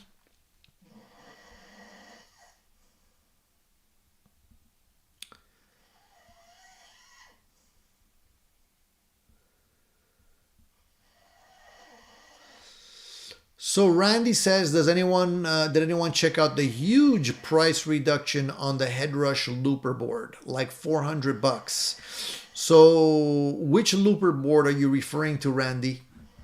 Are you talking about the multi-effects unit? Or is it, you're saying looper board, so it's thrown me off. If you can share the link you're talking about, let me know.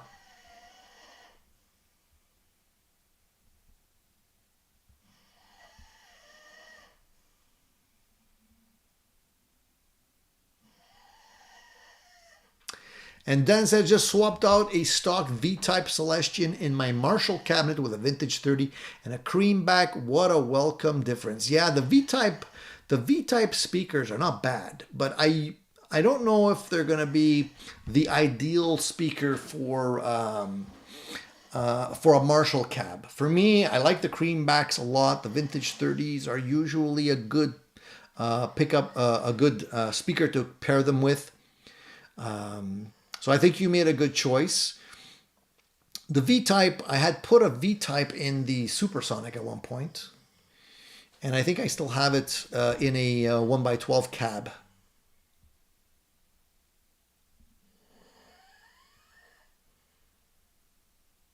Yeah, Ron Kern was making 100-year-old Telecasters from barn board. Yeah, why not? It's good wood.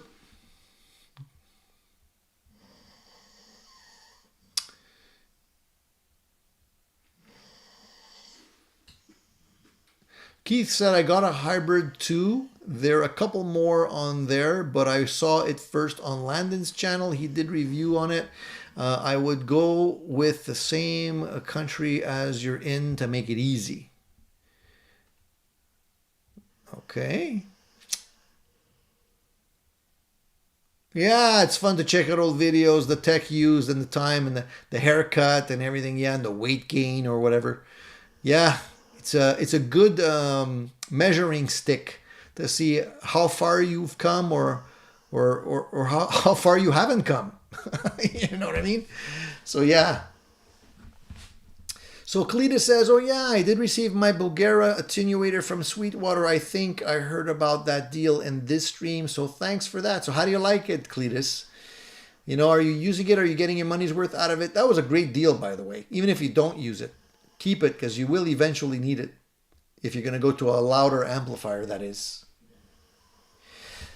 Jerry says Marshall DSL40 is great amp, but you have to change the Chinese speaker to a Celestion 65 Creamback. A speaker upgrade, guys, is probably one of the easiest things you can do to make a so-so amp sound better. It's amazing what a difference you can have with a good quality speaker. That's what I usually do.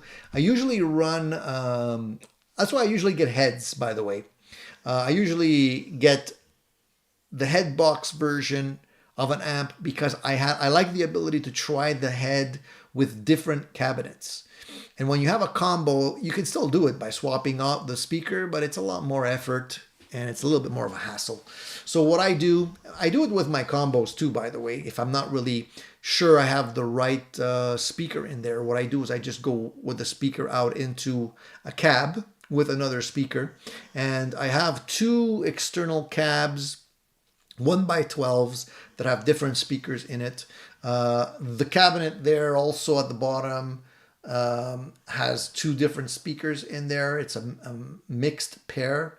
And I have various other combos that have speakers in there. So I'll just like play the sound from one through another and see how it sounds. For me, the pickup choice, the speaker choice, and the cabinet material make the most difference.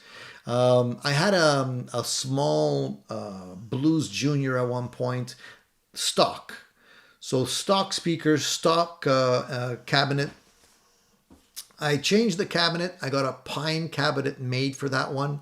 And I put in a different speaker. Huge difference. Changed the amp completely. Made it way more usable, way more... It sounded more boutique. And I even... because the cabinet was bigger, I was able to put in a larger reverb tank because the regular Blues Juniors have a mini reverb tank in there. So I put a larger one. It really opened up that amplifier tremendously. And I don't know why Fender doesn't do that more often. You know, they tend to keep that kind of stuff for their hand-wired versions so they can up the price even further. But it's a shame because some of those amps are really good. It's just they need a little bit more. Randy says, check Sweetwater, Tony. It's like $400 off a $900 product. Why? Maybe it's being discontinued, Randy. Let me just take a look because I'm curious now. Because I used to have a headrush unit. I'm wondering if it's the one I had or if you're talking about a whole different thing. Let me just type it in here very quick. Maybe I could find it.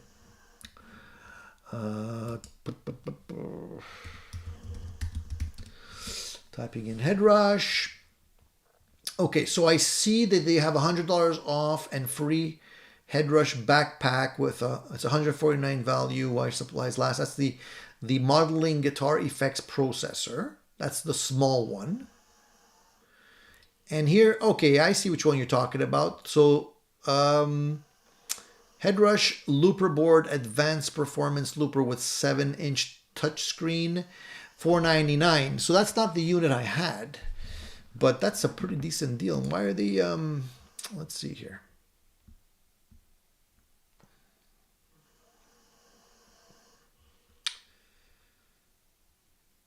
I don't know why they're.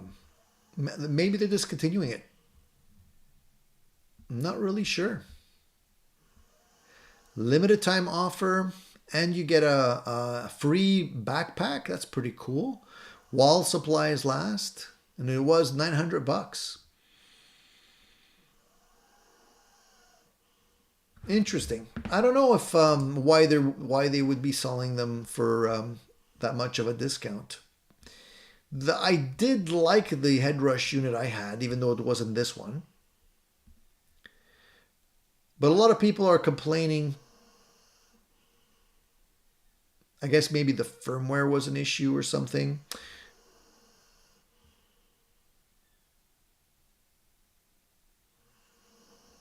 So here I'm just looking at some of the information. It says, so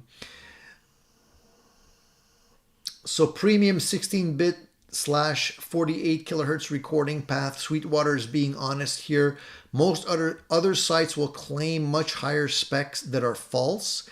It is sad that the Headrush makes confusing claims on their website and manual. The unit has basic 4 16-bit mono tracks that are enhanced with DSP and decent AD to DA converters, but it's not a 32-bit unit, and and the real recording spec is 16 by 48 kilohertz. I can't find a way of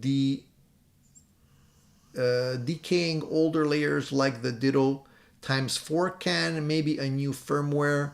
1648 has not been premium since the time of DAT tapes, sometime 25 years ago. So that's probably why they're probably getting things, selling them, or maybe clearing them out. A lot of people say great potential, but not nearly ready for prime time, and support from company lacking. Some people say it's absolutely horrible. Somebody says, I've been using this unit for several months. I do practice setups before each gig. Twice I have had complete failures at gig setup where I have no signal input and output. Headrush tech support non-existent.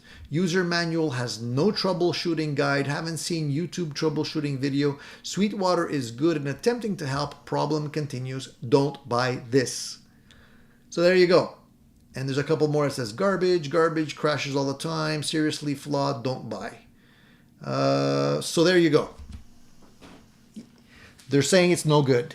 All right, so that's probably why they've dropped the price for $100. The unit I have was not the looper, it was the multi-effects unit. And the reason why I sold the multi-effects unit is because I always felt that the touchscreen, that big touchscreen that they had, was cool, but was eventually gonna crack or break, and I was going to be left with a doorstop. So that's why I ended up getting rid of it.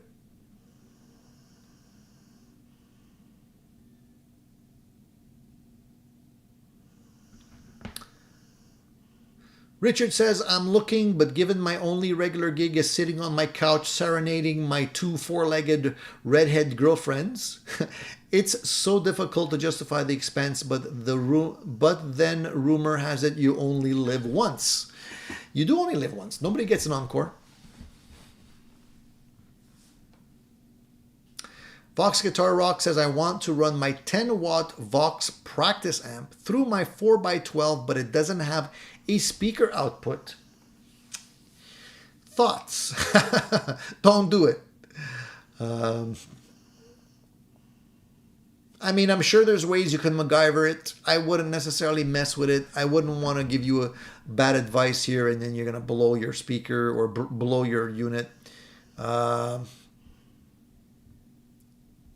If anybody here has advice that they can offer Vox, let them know.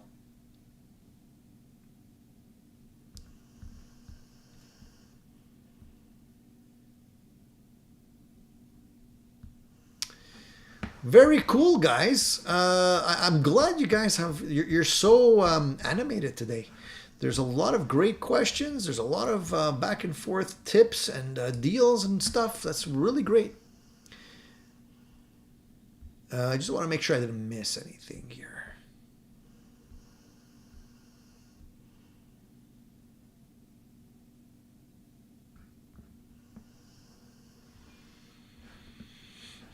There's a lot of people working on guitar builds as well, and a lot of interesting information going back and forth here, which is cool.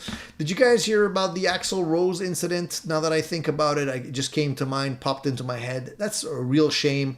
I don't know if you guys heard about this, but what ended up happening was there was a Guns N' Roses concert going on, and Axl has a tradition, if you want to call it that, of pitching the microphone into the audience at the end of the show.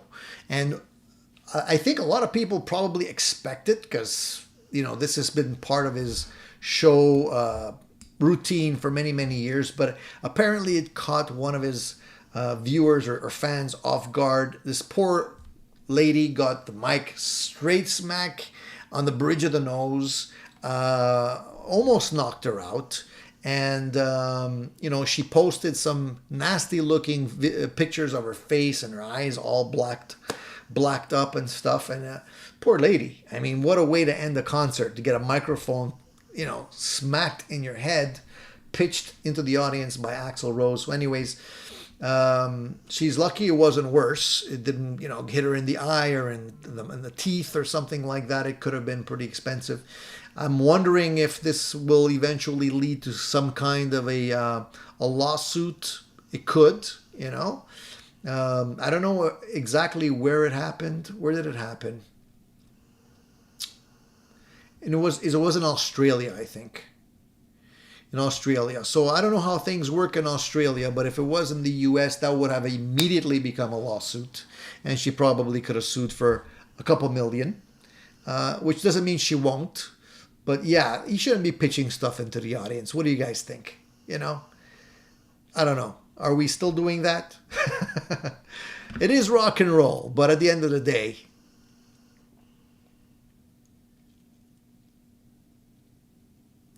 Casey Lee says, and he's answering Gene, he says, my mom and her sisters have given each other the same fruitcake as Christmas presents for the last 40 years.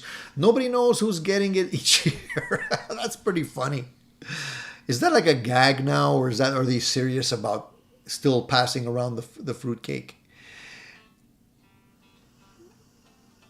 Dan, I'm pretty sure it's going to lead to a lawsuit or at least an out-of-court settlement. That's probably why we haven't heard anything yet. It's probably just going to be an out-of-court type of thing. Jerry says, my older DSL-40 with the 65 cream back, took it to my amp guy to have some work done on it. He liked it so much, he bought it for me for $650.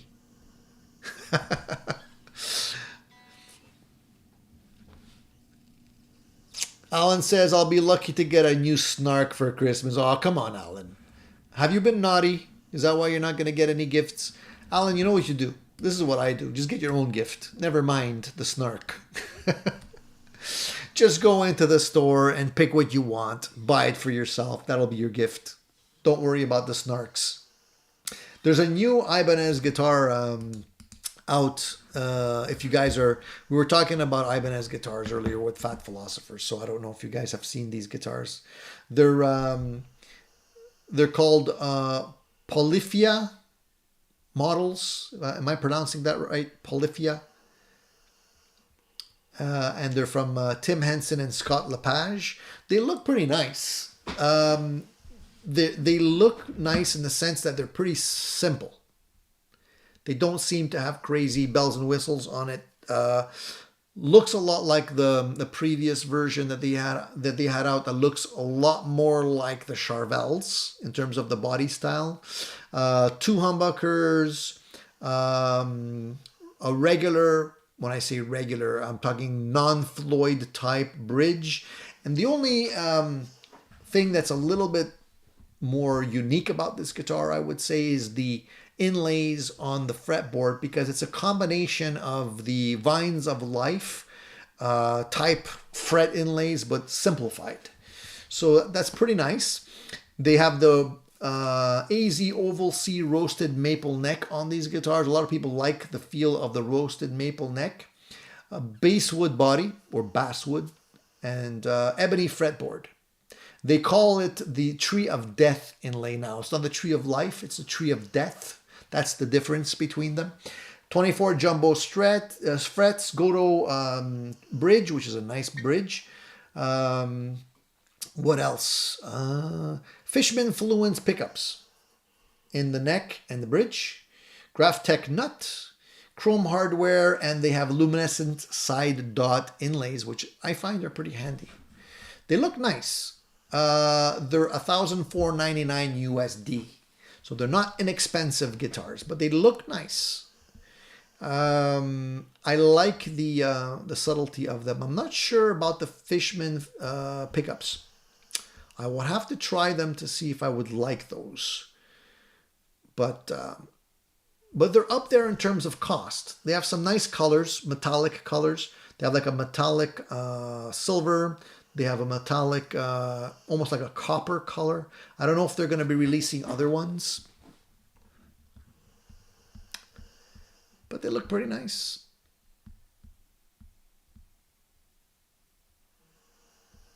I will have to do more research on those and see if they can pop up in my local shop. I went to my local shop the other day, guys, and once again walked out with nothing.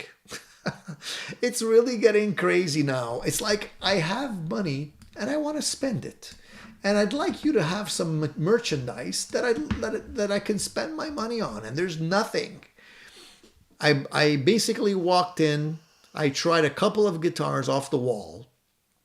And there weren't anything crazy. There were just a couple of guitars that I was curious about. I wasn't even like really into them. I was just like comparing them to guitars I already have. They had the EVH Frankenstrat on the wall, so I just picked it up, looked at it briefly, felt the neck, played it, just to see how it compared to mine. And I wasn't enticed. I also picked up, what did I play? I think I tried one of the Charvels that they had there. One of the newer models, and wasn't extremely impressed for the price they're asking for them. So I didn't really play it very long. Then I went into the acoustic guitar section just to see if there was anything interesting there. Not much. Walked out. I was about to buy strings. I felt bad. I'm like, let me at least buy some strings. And I looked at and this was like during the Boxing Day period. I figured there'd be deals. There was no deals. Even the strings at the end of the day were more expensive than I can get on Amazon. So I just ordered them right in the store off Amazon. I'm like, come on, guys. You got to try harder. I don't know how stores are staying in business. And at the end of the day, you know, a lot of people don't like Jeff Bezos because he's a cajillionaire now. And people want to support their local stores, including myself. I want to support the local stores. But guys, help me help you. There's nothing that is enticing in the store. And the prices are ridiculous. So what are we going to do? Where am I going to spend my money? You know? Casey says, I proudly brag about that injury to my friends as my $100,000 nose job. You're right. You're absolutely right. Presley says, Tony, I emailed you a picture of the Charles 75N cloth top Telecaster that's on the bench this morning during your show. Okay, I didn't see that. Thank you for letting me know. Let me take a look. And so the others know and are not left out. Yes, you can email me. I am reachable through email if you guys want to share your pictures. Very nice looking guitar. Let me see if I can actually quickly download this picture here. Give me one sec. Can I... Talk amongst yourselves. I think this is a nice guitar. I want to share it with you guys, all right? Give me one sec. I'm just going to quickly airdrop it to myself so I can share it with you. There we go.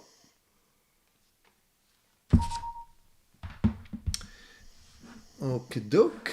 Where is it?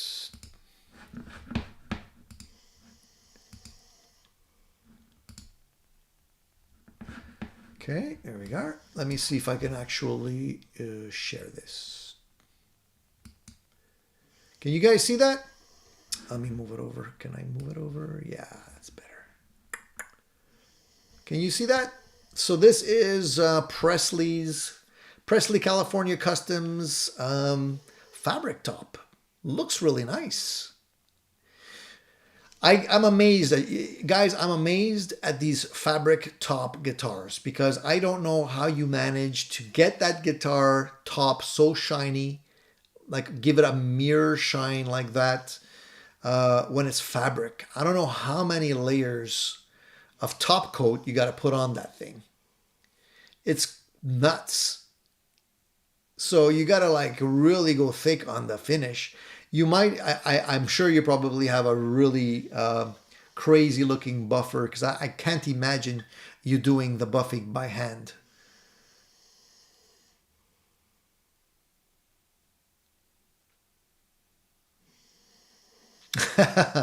You're doing a great job, man. Honestly, really cool. So is this for you now, or is this for a customer? How are you? How many coats do you think you've put on that guitar? Thank you for sharing that, by the way, guy. I really appreciate you guys sharing all of that information with me, eh?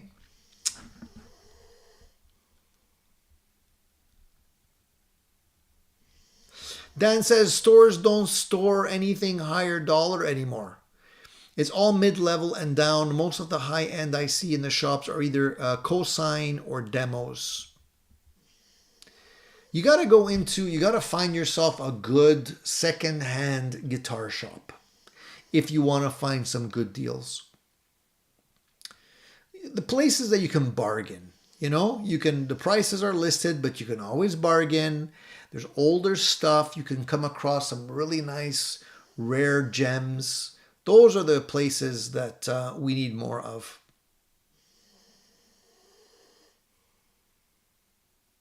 Yeah, Jerry, I did see that when David Lee Roth damaged his nose himself. He was swinging around the mic stand and he was doing like the baton twirling thing, the karate thing, judo thing, whatever you want to call it, and he accidentally nicked the top of his nose and it started to bleed. And he was live on, was that Jimmy Kimmel? I don't remember. I think it was Jimmy Kimmel or something like that. And it was live and they had to stop the show. They had to tape him up and that was crazy. It took a while for anybody to know, and he was bleeding profusely. Even Eddie was playing and he was totally in his own little world and he hadn't really noticed. And then finally he did notice and he's like, what the heck? Gene says, my local store is known as Music Unreasonable. Prices are beyond ridiculous. I think that's going to change. I think the prices are going to come down. I think the demand is now coming down. There are a lot of places are stuck with inventory. Interest rates are going up. People are going to start feeling the pinch. And I think we're going to start seeing a lot of deals on some stuff. At least I hope.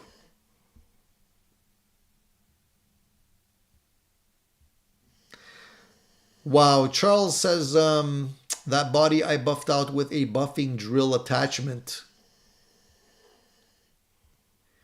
Yeah, I've done the buffing wheel attachment. I've done the buffing that way myself, and it takes a long time. It's really crazy. You have to have a lot of patience. But it turned out real nice. So Presley says, Charles did the cloth wrap and I'm going to finish the plec, build it, etc. It's going to be on display in my shop, opening soon as a special order advertisement for Charles 75 and Luthier Brain Trust. Awesome, guys. Hey, I'm happy to see you guys working together like that. That's really great. Really great. And Charles, awesome job, by the way. Looks really nice.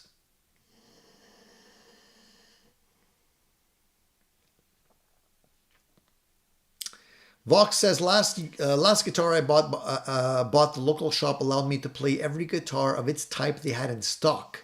Unboxed a bunch as well. Shout out to 2 Central Music in Welland, Ontario. Wow, they're I guess really willing to make that sale if they're doing that for you like that, or you must be a great customer.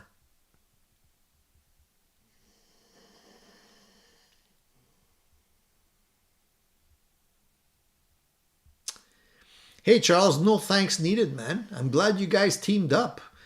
It's great.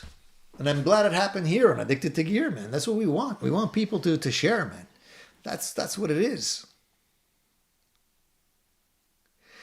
Cletus says, knowing that local small shops are struggling, I don't feel comfortable haggling at all because it makes me feel like a jerk. Cletus, I totally understand.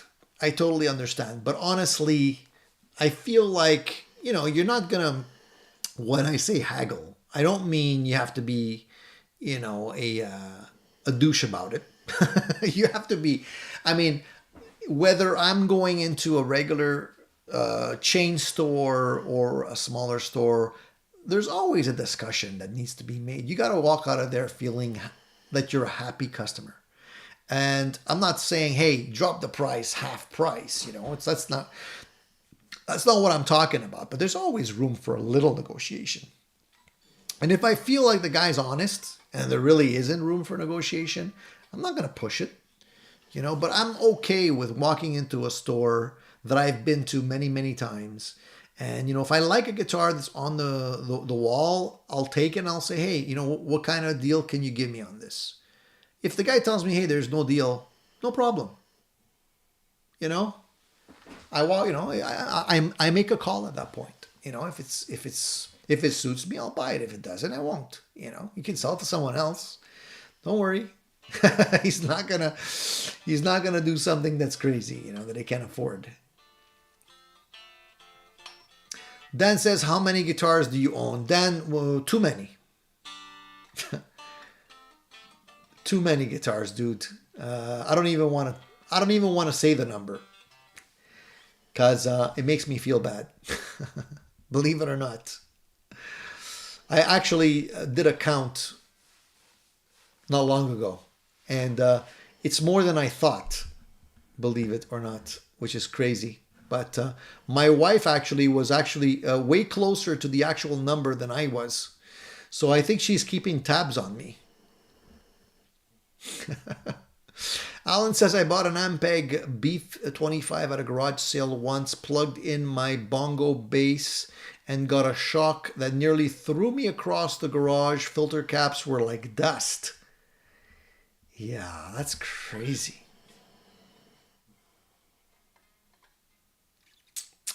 Gene Kelly says, excellent show. Thanks to Hawaiian hazelnut and pineapple train wreck. Guitars Rock says, off topic. Hope no one had money on Poland this morning. Yeah. That's true, Jerry. Small shops will always work with you because they want to have you come back. Internet stores, not so much.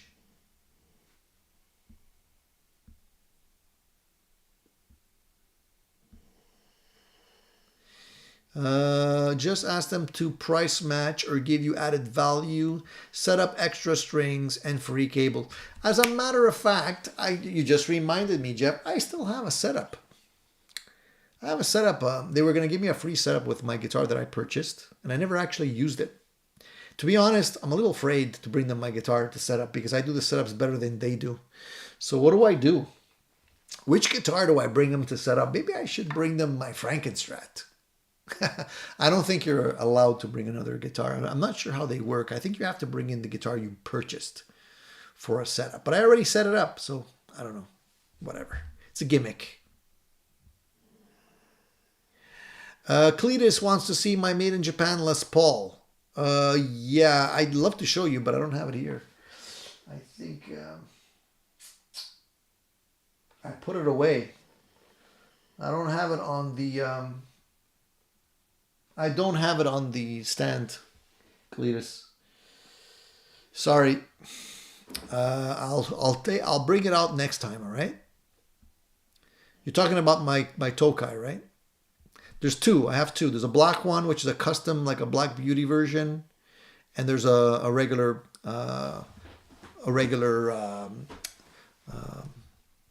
version. Not the Black Beauty version. Which one did you want to see? I'll bring it out for next week and have them here. Maybe I'll show you both of them. What the hell?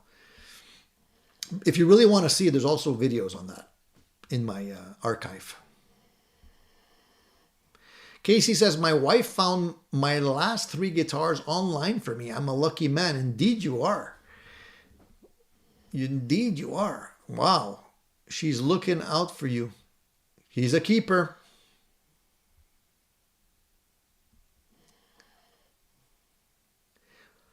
Munch says, had a friend flip the polarity switch on my V4 while I was kneeling on the ground playing a full bar chord on my 12 string with silver silk wounds.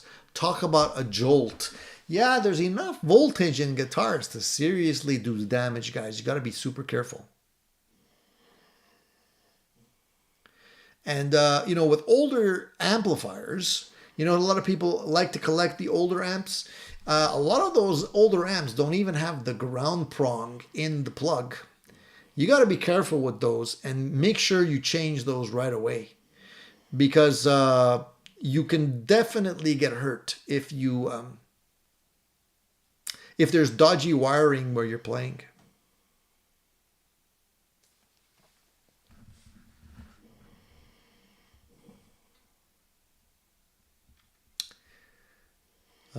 When a guitar has been sitting for over a year in a local shop, they should be willing to wheel and deal at a fair price. Better to make someone or something than sit on dead inventory. Yep, I agree. And the shops that I deal with that are those type of shops, I know the people pretty well.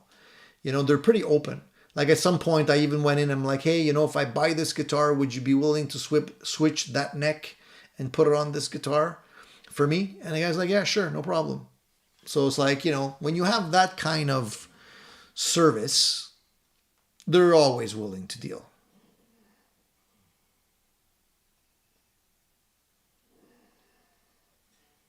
Cletus is booing me. Cletus, sorry, dude.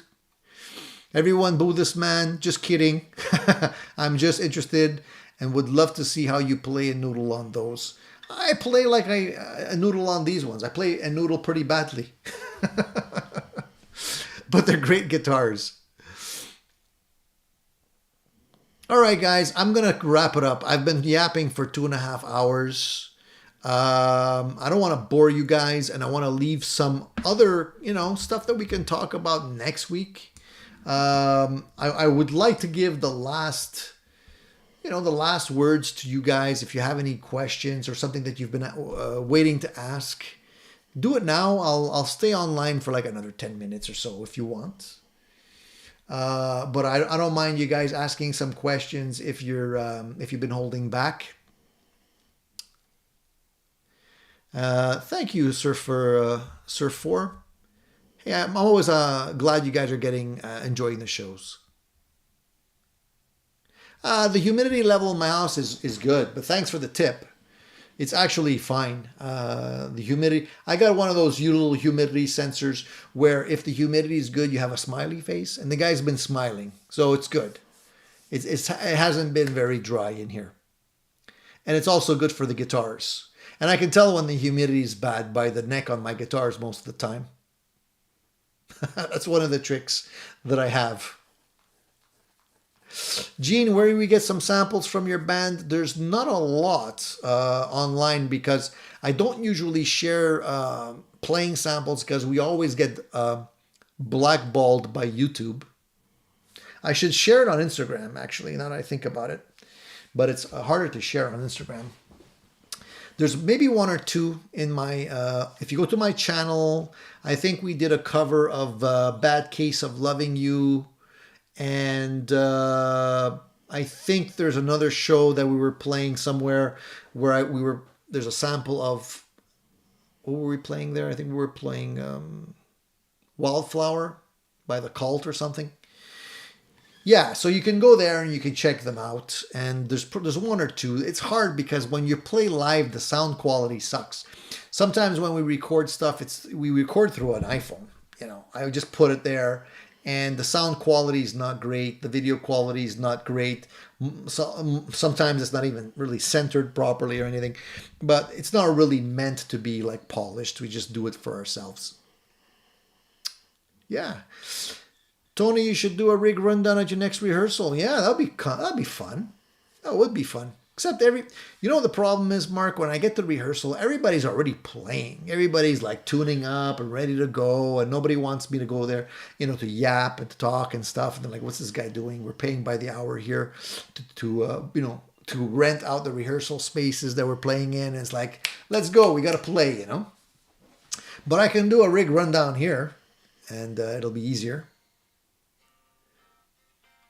So Mark, before we go, because I'm going to wrap it up, I just wanted to know whether or not you still are digging your Hendrix amp, because someone was asking while you were gone if there was any updates. So now that you've had it for a few days or a week or so, give us your opinion on that if you're able to. It would be great to have an update. And Kalidas, yeah, I have an Instagram account. Thanks for following.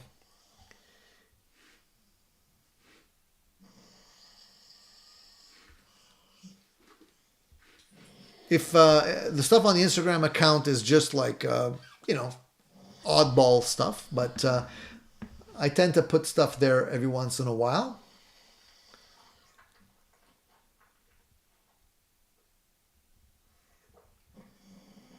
So Mark says he loves the HDRX amp. He's using it more for the clean. Nice. So it's thumbs up from you, Mark? Thumbs up still? No regrets? Hey, Presley, thank you, buddy. Oh, man, that's nice of you to say. Thank you for the super chat. And don't worry, it's my pleasure to promote people that are working hard and making some really cool stuff. So it's my pleasure.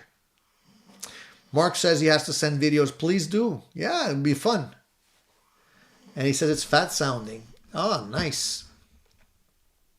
So you're playing it clean, Mark. You're playing mostly through the clean channel. So are you running the dirt through pedals now, or are you getting the drive straight from the amplifier? How are you doing it?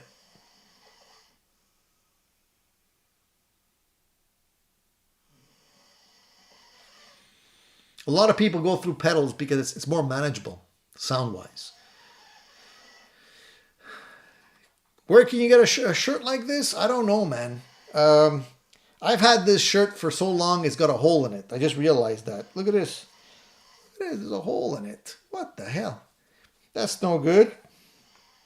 Man, right on the strap, too. Right here. Times are tough, I tell you, man. I got to wear shirts that have holes in them. That sucks. I like this shirt. All right, guys, we're going to wrap it up. And we're going to have plenty more to talk about next week. So please stay tuned for that show. Next week is going to be, what's the date next week? Next week is the 11th. Getting closer to Christmas. So put it on your calendar. We'll be live on the 11th of December again. We'll have plenty more to talk about with you guys. And I'll try not to pick the hole in my shirt, Keith. So we'll have plenty more to talk about, including maybe some updates, some video updates of from Mark with the amp, live playing, and he can show us some of the sound clips on that. That'll be cool. And Gene, thanks. Maya, thanks you too. Wayne says, Tony, tell me to wire my Strat. Okay, Wayne, go wire your Strat. Are you saying, tell me to wire your Strat, or tell you to how to wire your Strat? That's two completely different questions.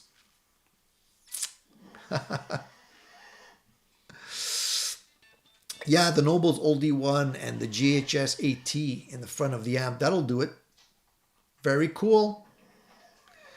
All right, guys, thank you so much. Cushman, I'm sorry, we're actually done. We're leaving. I've been here for 2 hours and a half, man. Unfortunately, you missed the action, but you can watch the reruns. Guys, if you like this kind of stuff, please just subscribe. If you're not already subscribed to the channel. There's going to be stuff being posted. You're going to miss it. And we're live every Sunday, 10 o'clock Eastern Standard Time, sometimes an hour, sometimes 2.5 hours. We never know.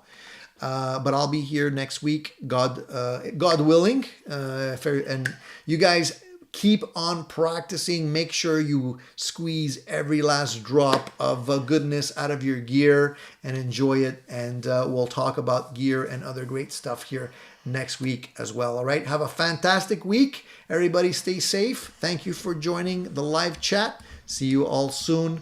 Be well.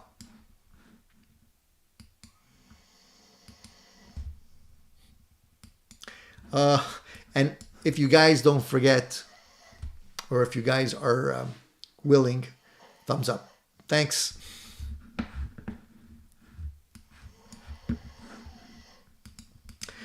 Yeah, great show, guys. Thank you. I'm trying to, I'm trying to log off, but I see things coming in the chat, and I feel bad because I kind of want to stick around a little bit more, but unfortunately, I think we're gonna have to wrap it up because it's getting late. You guys have stuff to do. All right, guys.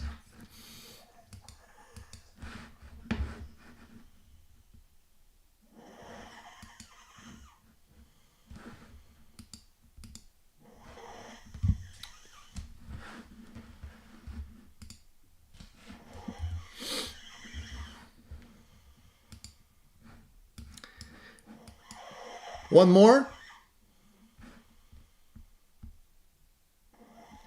Thank you, Alan. I appreciate it, buddy.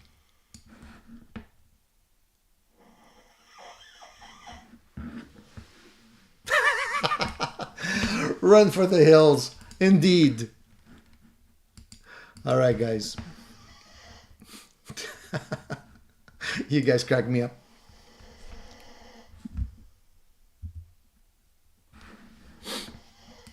All right, guys. Ciao. Talk to you soon. I'm gonna log off now. I mean it. I'm having trouble logging off for some reason. My system won't let me. It's a sign. It's a sign. I can't log off. Okay, I know why. There's a window, pop-up window that is hidden somewhere here, and I can't. It won't allow me to log off until I get out of that pop-up window. And the pop-up window is jammed, guys. So this is a sign. It's a sign that I can't log off. Bye-bye.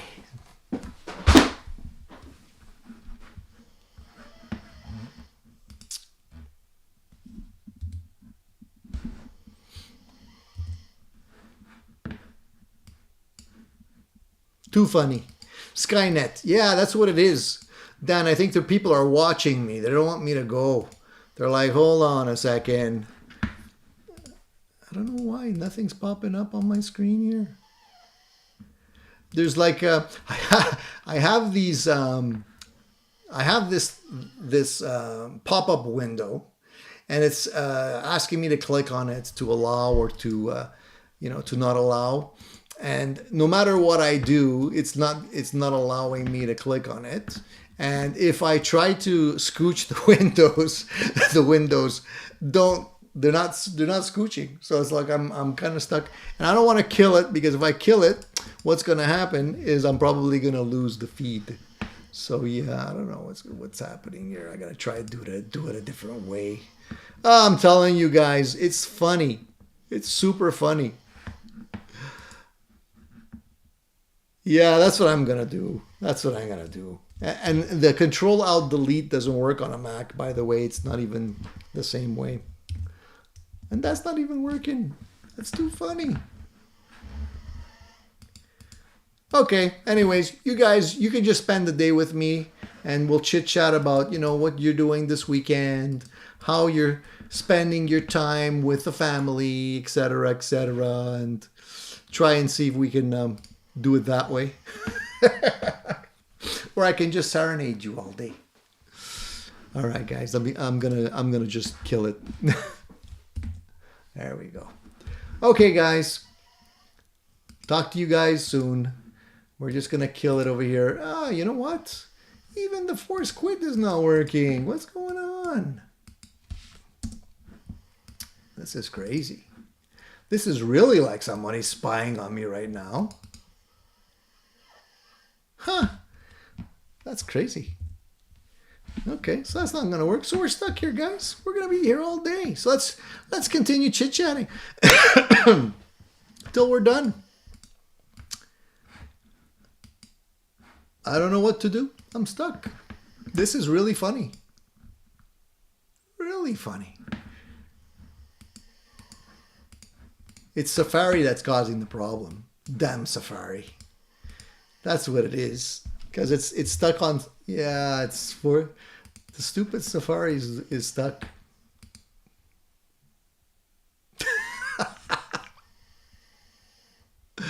Pull the plug! The hook's going to come out and grab me by the neck. It's like... Bam. The struggle is real. I just don't want to kill it.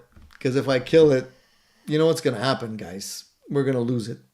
We're going to probably... It won't even be published. I wonder if I can kill it some other way. All right. Ciao, guys. See you soon. We're going to do it the hard way. We're going to do the hard pull. We're going to shut it down. Shut her down. Here we go.